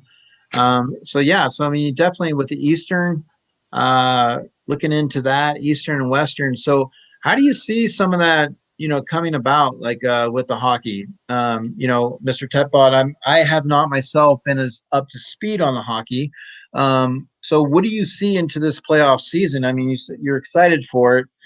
What is there any surprises? I just think it's better matchups, to be honest with you. I mean, you got teams like, I think, Colorado and Arizona going to be a very good series in the West. I mean, the West right now is really kind of up in the air because there's just a lot of good teams playing. I mean, being a Boston fan, I'm going to say the Bruins are taking the East regardless. I mean, we got number one seed, we got Chara, we got Marchand. The only downside is we got Ross that is out now, is opted out for the rest of the season. So that kind of sucks. We lost our number one goalie, but I still think there's going to be. But I'd say if any other team out of the East that comes out, it's going to be Tampa Bay. Tampa Bay is playing very, very strong right now, and I think they're going to do well. In fact, especially that Dallas-Calgary series. That Dallas-Calgary series is going to be that's going to be really, really good too. Yeah, the Dallas Calgary, and then obviously you have the Vegas Golden Knights, and Colorado Avalanche, and St. Louis Blues. So a lot of good hockey slated there. Hockey playoffs are always exciting. I think for me, in the past, like I grew up in the Bay Area, so I'm a Sharks. I enjoy watching the Sharks play. But I mean, hockey, I have actually went to a hockey game itself in person. And I mean, I'm telling you, that is amazing. Like when you watch it in person opposed to watching it on TV. But the playoffs are something else, definitely. Funkelos, we understand. We definitely appreciate when you can be here. So no worries. But that's the thing is with hockey, I mean, it's boom, smash mouth. I mean, they're running them in the boards. I mean, you got a lot of things that are going on. So are you excited, for this round of hockey? Like, I mean, you think this year is going to be able to deliver? For hockey, yeah, I think this playoffs round is definitely going to deliver, and to me, like I said, I'm more excited, even though both my Boston teams are in the mix for stuff. I'm more excited for the hockey playoffs, and I'd be more inclined to watch the hockey playoffs than I would basketball. Okay, so I do see Mr. Funkelos has chimed in a little bit, so let me pull this up for you, Funkelos.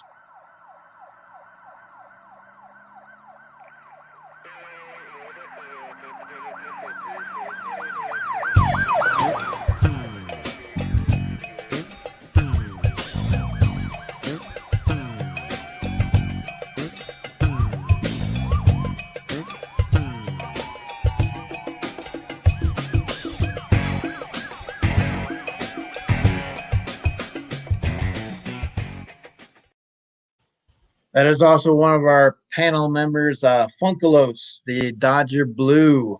And they say Dodger Blue because, it takes a long time for them to win things, so that they get nothing but the blues. They say that just because they got nothing else to talk.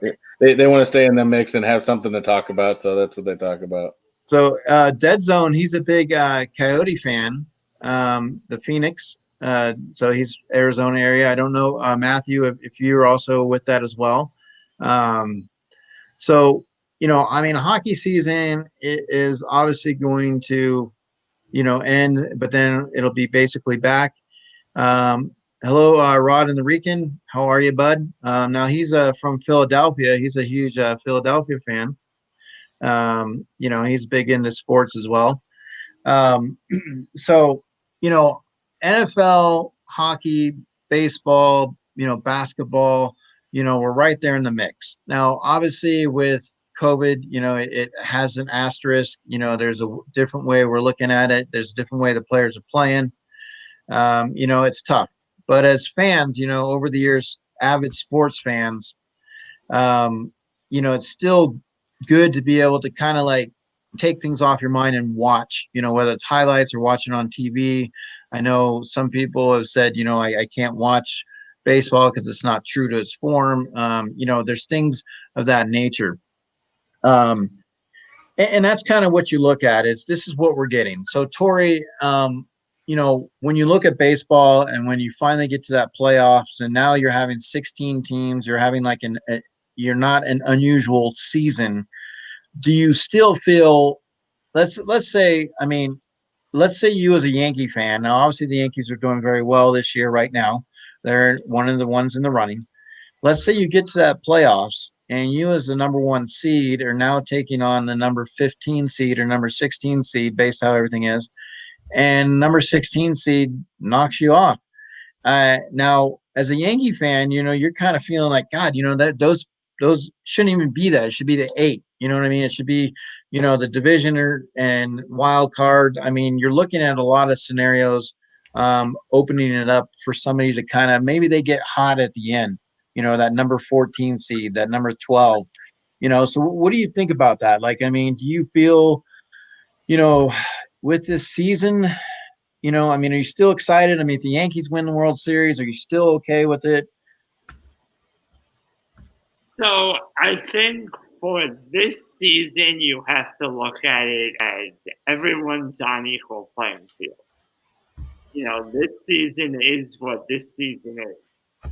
But looking back on history, I think everyone's gonna know that this was a weird season, and people are gonna make what they make of it.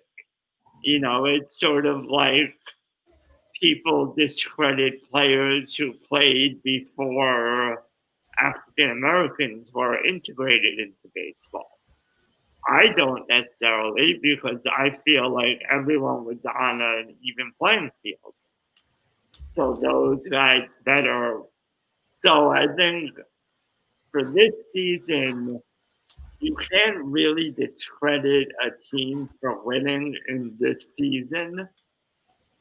But looking back on it, going, well, it's not the same thing. Well, talent is talent. I mean, obviously, if they're going to pitch, hit, field and win the games when the playoffs start. But the discredit, I mean, you don't have a full season. You don't have the All-Star game. You don't have, the spring training. You have, usually teams that start out slow in the beginning, like the Dodgers, and then maybe pick it on towards the end, or you have the teams that get hot, the playoff races. There's a lot of that you're putting into this, 16 team bubble bracket playoff. And I mean, that's the hard part of it. Like, I mean, the Yankees, obviously are winning some games, but the stretch run, like, I mean, having to go through the duration of a season and grinding down, how that affects into the playoffs. Now, one of the things that you've seen some teams like, say, the Dodgers, that continuously win their division, but they don't have the competition to fight for that division. But then you have a wild card team where you have these two teams that are fighting back and forth, where all of a sudden it goes into the last 3 games of the series to get into the playoffs. So you're battling, you're already having playoffs to begin with. So there's a lot of that you're not able to get right now. And that's why I look at the discrediting of, okay, if a team does win a World Series, not all the ingredients were in the pot. You know what I mean? Like, the dish might taste the same, but if you really, really, really get into it, you're missing some ingredients, and that's the thing. Like, so at the first bite of it, that's what I look at is these playoffs, baseball, the season. I'm a huge baseball guy, and I always will be, but I do look at it like, I don't know, if I cannot put that asterisk on teams that win the World Series. If it was a full season, would that have happened? Going through all the rigors, So I mean, that's kind of what I look at. Yes. So, Funklos, the Giants do slow and start out slow and end up slower. We obviously take our time through our parade. When we were hosting our trophy championship, we take our time so all the fans can enjoy that. So we will definitely go slow in the parade. And we've done that 3 times in the decade. So definitely we take our time when it comes to that, enjoying it. So Lisa said something, The Rock. Before we start on the XFL thing, you got to remember, the bottom line is you all have to realize is this season, but from basketball to hockey to baseball, and even could be very much with the NHL, or sorry, the NFL. This is going to be this entire year for sports is going to be a purely entertainment purposes. There's going to be nothing else about this but completely entertainment purposes.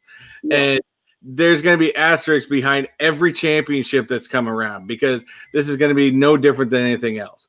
So I'm not going to give credit to any team, even if it's a Boston team. Sure, I'm going to be happy that they won, but it's still an asterisk because the thing is, this is a purely entertainment season. That's all it is, no more than that. And the real seasons don't start back until next year when they're doing full seasons, full preseasons, and everything like that. Until they play the full stuff, it's not going to be. I'm not going to give credit to anybody on a championship, whether it's a Boston team or not. But hey, if a Boston team is going to win something with an asterisk, just like I know Funkalo would be happy to have the Dodgers actually win something, whether they played a whole 162 games or not, I'm sure he'd still be ecstatic for it. I'm sure he'd still be happy for it. Is it a real championship in my eyes? No. So if the Dodgers, let's say the Dodgers do win this year, and Kershaw, you go on and you're like, let's say this is the only time they win, that Kershaw has a chance to win, and maybe the Dodgers don't win another 10 years from now. Does Kershaw do you take out that championship ring? Are you wearing it, or do you put it on a display and you look at it and you say, yeah, we won the World Series that year, I'm a world champion? Or do you kind of like, if somebody comes over and they say, hey, that's a cool looking ring, yeah, well, let me show you something else. I mean, it's you I would. you have, I mean, do the players, I know that they are going to play, and I know they love the game, and I know they're going to get their salaries and things, but if they do win that championship, I mean, I gotta feel like part of them has to say, yeah, it's just not the same. It's just really not the same as what they would have liked to have won it, in that regards. So Matthew, I mean, seeing the Cubs, obviously the Cubs have talent. If they win this year, obviously they've already taken care of, history and won their World Series. But hypothetically, let's say if they hadn't won the World Series yet, and this is a year that the Cubs win. Are you, as a fan, are you excited that is relieved, the ghost is gone? Or do you say, God, I mean, is it a true championship? That's one of the things you have the talent to win the games, but because of everything, that's the thing I look at, is I'm trying to look at from all sides, is as a player, do you appreciate winning in this year? Well, I think Funkalos made an excellent point. You keep it and say, at least we didn't cheat like the Astros. Yeah. Yeah. I mean, that's the other thing too, is obviously, that's probably one of the things the Astros are happy for, is, they're not under the microscope as much as they would have been, under a regular season. But it's also been passed in other directions, with other teams. And I mean, and that's the thing, like, I'm sure over the time, there's been ways for teams to find ways to look at cheat. And, but at the same time in baseball, I mean, I've coached baseball and I've had other managers, I picked up on their signs. I mean, it's just, isn't necessarily cheating, or, I mean, are you able to gather information that's part of a game? So I mean, there's ways that you look at that, from that perspective. And I know what the Astros did was absolutely wrong, but this season with all these sports, there has to be the teams that win the championships. The teams that win the championships, there has to be a different kind of feeling. Yeah, but I even got a comment on Batman Poster that yes, a win, a W is a W, regardless of where you see it. I agree with that, but again, you've also have gotten yourself a W without doing what all the other championships have done in the past, where, if it's baseball, you won a W without playing the 162 games, where we know that there's challenges in playing 162 games when you got injuries and you got fatigue and you got all kinds of other things that happen throughout a full season. You won it without going through all those challenges that it takes to play a full season. Are you still a champion? Sure, we'll give it to you. It's still a champion with an asterisk. Yeah, I mean, and that's the thing. I mean, if you take a team like, say, the Seattle Mariners, say they come through and they get hot at the end and they end up winning the championship. It's like, do you say we had the talent? Yeah, unfortunately, this is the year that is the year under the circumstances, but we still provided on the field the talent necessary to win that championship. And that side of the coin, will be argued. Obviously, when the time came, they delivered. But would that same talent over a test of a whole season, under a test of injuries, under a test of a full 100, plus season, and then the playoffs and the battles, the mental grind, all of that normally comes into play for athletes, does that end up with a W, in regards? So that's just one of the things that I'm just kind of looking at in sports in general. So I'm glad that we do have some playoffs beginning. You got the NBA, the NHL is on the board, and right now football is sitting back and watching. They're evaluating. They're saying, okay, we want to be the organization that gets it done right. They want to make sure that safety is the protocol, and that once these games start, they don't want any players to shut things down. They don't want to come up testing. So we'll see what happens. We definitely are going to see what happens.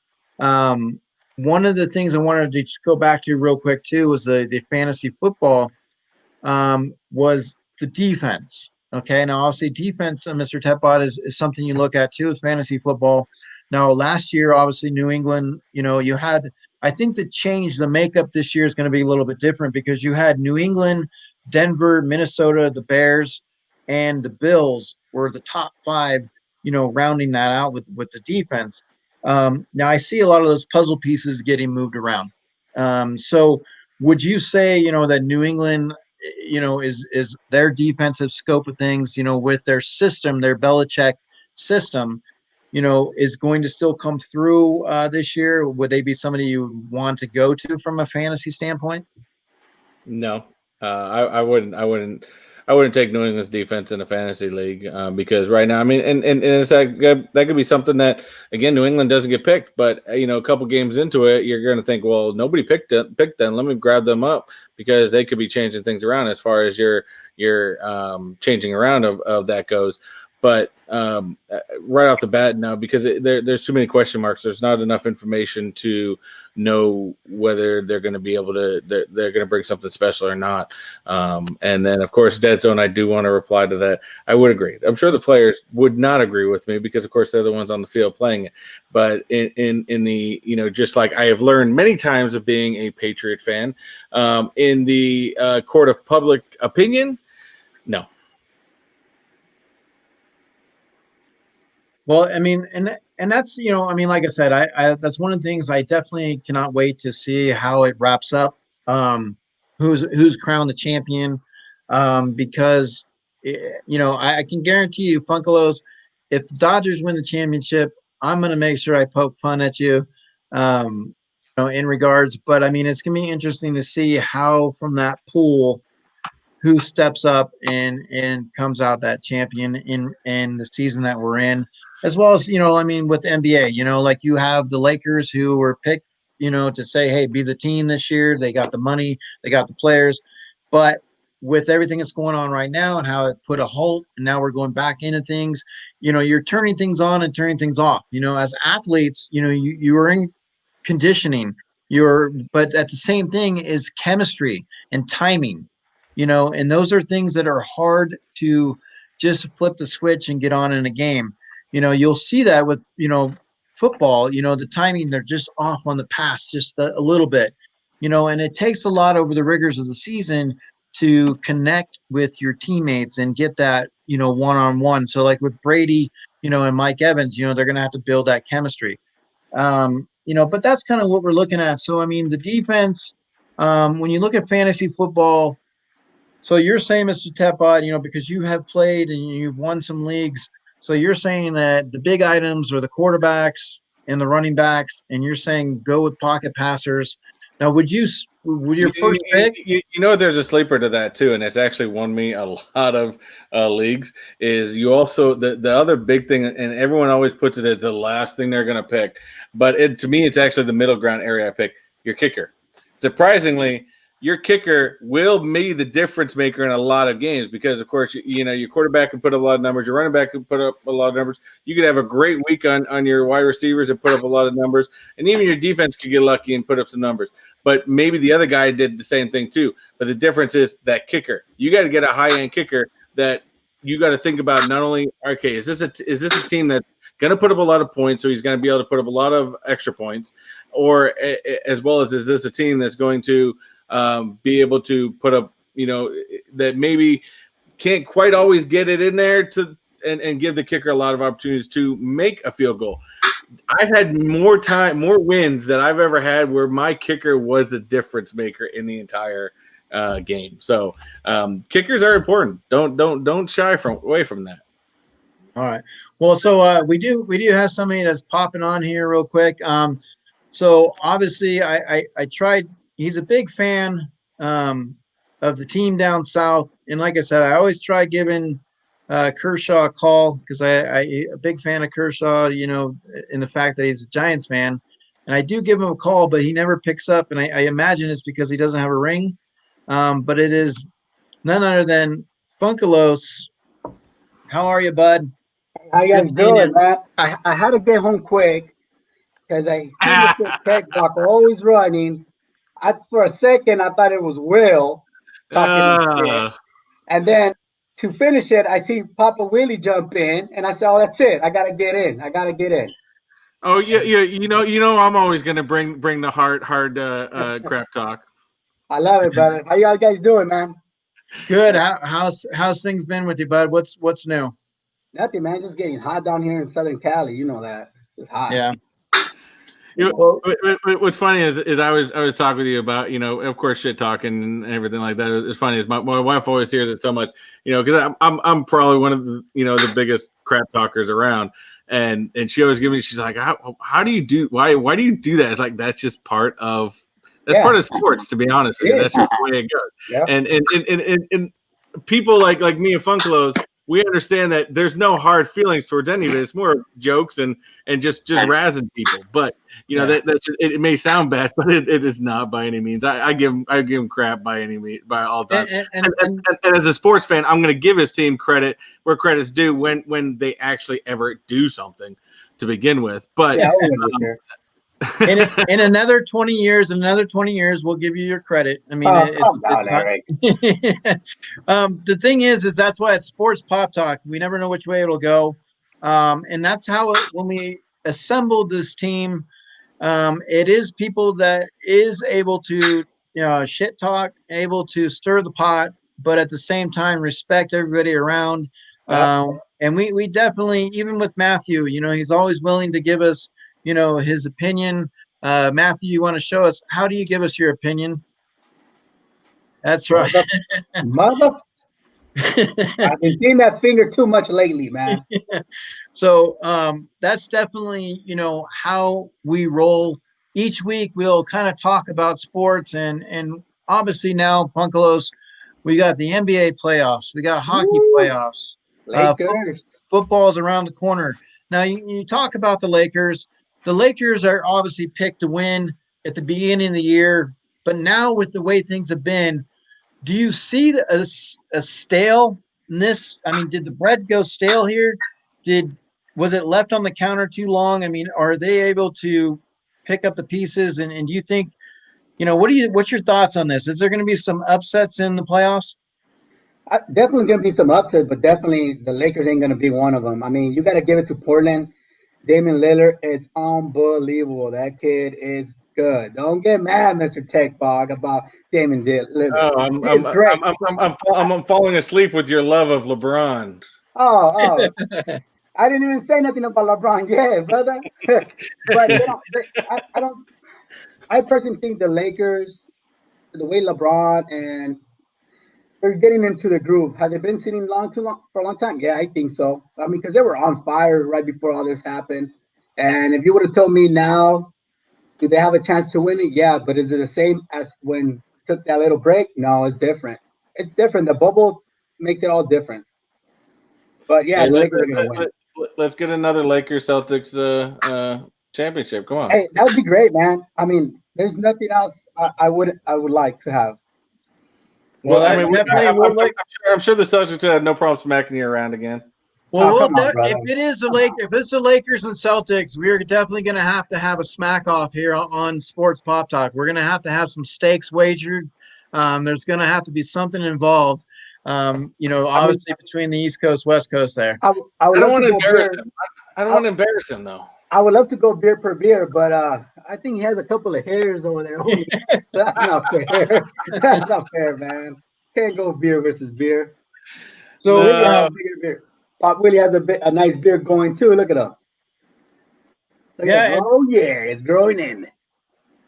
Yeah, But, and I mean that's the thing. I mean, you look at the sports now. You're also into hockey as well, right? yeah, I like the Kings.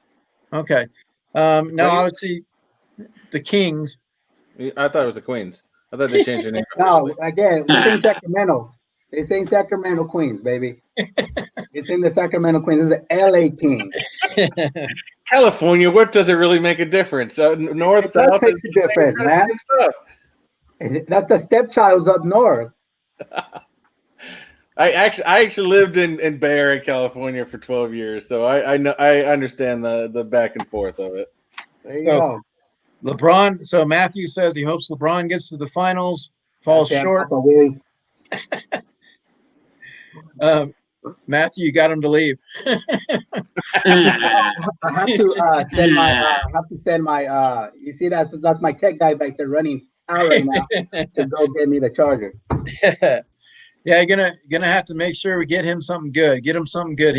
They're on that, these kids with the tech, Yeah. But I mean, like I said, with sports, everything that's going on right now, we have a smorgasbord. Now, normally under regular seasons, it would be awesome because you have baseball leading into, football and hockey and basketball, and there's a lot, that you would have to look forward to. But with the season that we got and the way that things are structured and the way that we have the safety protocols and the bubbles and things of that nature, as a fan, we ask you, is this something that you're still okay with? Like if your team comes through and has the parade, at the end, are you there to celebrate and say, hey, you know what? It is what it is. It's they still busted their butts in the championship. They still provided the talent. They still were able to win. And I mean, and that's the hard part, because they did win. But when you look back in the history books, and you talk about teams that have won, whether it's a strike shortened season, or it's a season that we're going through for the first time with COVID. Does it take away from the victors? And that's what we're looking at. Funkelos is, does this take away from the championship? That's why I ask you, if the Dodgers won the championship, are you still proud to say, you know what, it's a long time coming and we won, no matter what, this is ours, it belongs to us? Yeah, I'm gonna celebrate. I don't care what Tech Box says and Will and Poppin. That's just Boston attitude over there, man. We're Boston. Good We're Lord. Better. Yes, I'm Good gonna Lord. celebrate. I got the bottle ready to get the water dance going. Yes, we're gonna celebrate. We're gonna enjoy it. Oh, hold on. You're giving yourself the benefit. You guys know you're going to be spraying around the Coronas. Come on. The Corona. Yes, I am sponsored by Corona and Modelo. Yeah. Yeah, I am sponsored, brother, but but yeah, we are, man. We're gonna be partying. Don't matter to us. Papa Willie said it, or I think Tori said it when I was just grabbing in. They said we're on the same playing field, whether it's a short season or not. It doesn't matter, Mr. Tech Box. It doesn't matter. You get the same amount of games. My own personal opinion. I personal opinion, great. You know what I think about your personal opinion sometimes. But yeah, brother. No, hey man, it's even Stevens. See your daughter there. Even Stevens, it don't matter. Winner gets crowned. We're gonna celebrate, but we gotta win first. I'm not gonna even say nothing because If the Well, team that's why Tori of those wins Tori is waiting in the wings. He knows that if his Yankees go to the World Series, he would love none other than to play the Dodgers. If the Yankees actually win, they'll just be championship 26 and a half. We already have 27, you idiot. Okay. Sorry. I missed one. 27 and a half. Oh, that's it, Mr. Tech Bug. You offended Tori. You offended him. I'm You just a offended him, Yankee, sir. he's a Yankee fan. He offended himself when he put on that hat. Oh man. Um, But yeah, man, so we'll celebrate. Why not? okay. So Because I mean, do you think, Mr. Techbot, do you think that the NFL they had talked about maybe restricting the players, not necessarily like the bubble that the NBA has done, but restricting the players to the facility and not allow maybe allowing a very limited contact into family, but saying, look, this is your facility. We need to make sure we have a full season. Like, I mean, the NFL is on the perch. They're like the owl. They're watching. They're seeing how everything's going to unfold with all these other sports. Then they can take away from it and say, okay, we don't do this, we do this, and they can put in their own batch. The teams don't have. I mean, you can't just say they're going to quarantine people at the facility. They don't have the accommodations for that. There's got to be large areas that they can do multiple football fields or something like that where they can do a complex. They're gonna, like I said, I still agree that the way the NBA did it with the bubble is the smartest way, and they've been the most successful out of everybody with it. So they have to find some sort of complex that can not only give them the accommodations to play the game, but also the accommodations to tend to the players. Because, I mean, as we said, yes, these players, just like the NBA players, are going to be pulled away from their families for a couple of months. They're going to need something to keep not only their physical form up by practicing, but also be able to keep themselves mentally prepared. Because that's at least out here at Disney, they're giving these players a lot to be able to keep their minds occupied and stuff like that. So I'm sure there's plenty of places around the U.S. that they can be able to do something like this. Do they do so? Does MLB? Do you think they should go? There's been talks about them being in the playoffs as a bubble, like doing a bubble, for the playoffs. Yeah. And that's all kind of, like I said, guys. I appreciate the guys being here in the chat. Dana, Lisa, Dead Zone, Batman. Christina Payne. Everybody that was here early on, we really appreciate it. I mean, whenever we can get Batman to actually get the courage to come on, we know he's a Boston Red Sox fan. And I know, and then Just Rican, I appreciate you guys. We'd love to maybe get you on here at one point as well. Now today I do have to cut it a little bit short. I'm actually I'm due on a live at 1:00. So Chris from KNL is doing a 500 live. He's got Beer to Pop on there, Captain Pops. He's got the Dead Skeleton, Dead Zones on there, Ross from God Year Pops. So I definitely have to grab something to eat and get that going. But Funklos, I really appreciate seeing you come on. And Matthew, you're always welcome to be on here.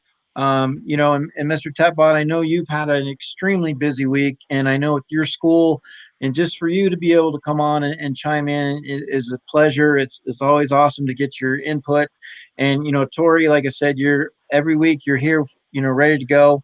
And just pulling things up, whether it's cards or your knowledge, and just chiming in. So we definitely appreciate that, guys. And with you guys in the chat, hey, how's it going, Slapshot Pops? Also Slapshot, that's another one we'd love to get you on sometime. I know, and talk some hockey. And Batman. So we definitely. Hold on, I got a comment on that one. Come on. There is no tears to be shed. I mean, Funkelos already knows this. There's nothing but trash talking going on around here. So there is no Boston tears to be shed. So come on, bring it. Well, we do have Miracle Vikings for you. Yeah. And also, like I said, Slapshot, definitely I would love to reach out on Instagram to me. I'd love to get you on sometime. But that's how it rolls, is we never know which way it's going to go. I'm sure also with Will, it does provide, a little bit of more insight on the Smack Talk as well. Congratulations again to Will. He had his 250 live, and he received a Grail on his live, as well as Dana was able to receive a Grail as well. We appreciate all the work that they do. Christina Payne, amazing. So, like I said, this community is always shown how we are very supportive and we stand up with each other. We stand tall, we stand proud, and we stand as one. And so the panel that's here today, I appreciate you guys. It's great that there are some things going on with sports to be, happy for. Obviously, under different circumstances, it'd be great. But NFL fantasy football, that's something I'm going to look forward to. Mr. Tepbot, I'm definitely going to probably reach out to you and say, hey, give me some insight. And then He doesn't know nothing. He doesn't know nothing about the NFL. Oh, come on, man. I just don't want to jump in the fantasy football league. I don't want to embarrass all you guys. So he probably still I have no problem taking money, but he probably has what's that kid? What's that quarterback you guys have now? That he was in Carolina. Oh, Cam Newton. Yeah, you probably have him as your number one pick. Come on, bro. He ain't gonna do nothing up there. We already went over that. I would not even. I would not even take. I maybe sit him on the bench and see what he did. But you always got your players that you're going to sit on the bench and see what they're going to do. But no, when it comes to fantasy football, all bets are off. There you go. So he's gonna just for Dead Zone, just let you know. So next week we will pay a little bit of a segment to the hockey. So obviously with playoffs, we'll definitely know. Matthew says no, but. Yeah. Hey, I'm down for hockey. I'm all about hockey, man. But we'll definitely throw that in there and get some information going. So definitely Dead Zone, we'll get that. And Slap Shots, if you'd love to come on, maybe we can get you on next week for that. So other than that, and then Batman, give him his due as well. So definitely would look forward to that next week, guys. We're Sunday, 1:00 Eastern, and that is our slot. But that is going to be our show for today. And hopefully next week we will add more with the panel that we have because it's a great panel, great chat, and we could be here all day talking sports, but we do have things to do. I know these guys have a lot on their plate as well. So once again, let me just go ahead and go through this real quick. So we have let me make sure I got that. I don't want to miss anybody. So we got Papa Willie.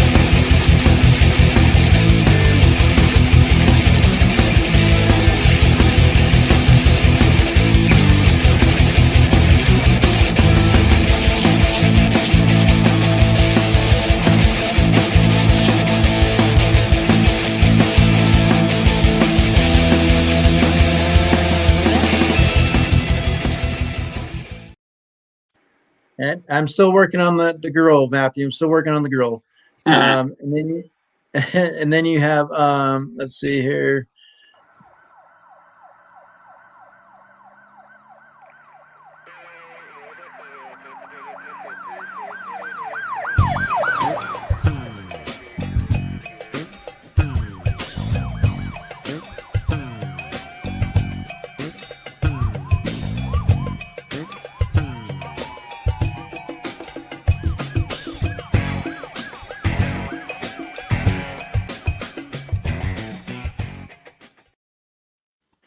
And that sounds like a crime scene. It must be. That's what I was gonna say, man. Those are sirens in the background. White powder flying everywhere. What's up with that? Come on, man.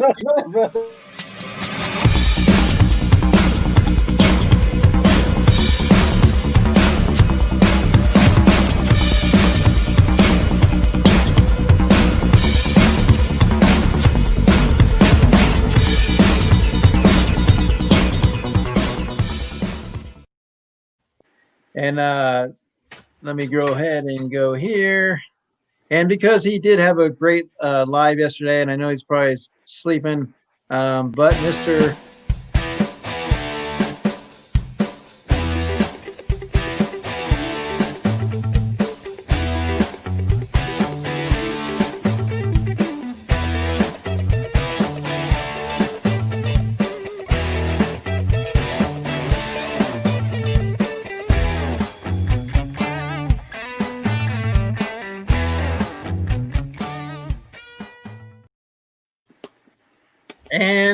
our Mr. TechBot, always working hard.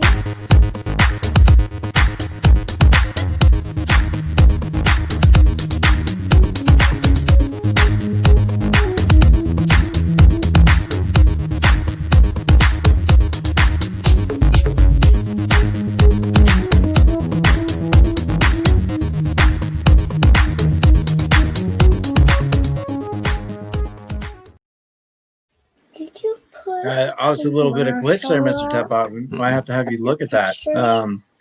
So, and then, of course, Mr. Unuseful Yankee himself. Let's see. Yankees.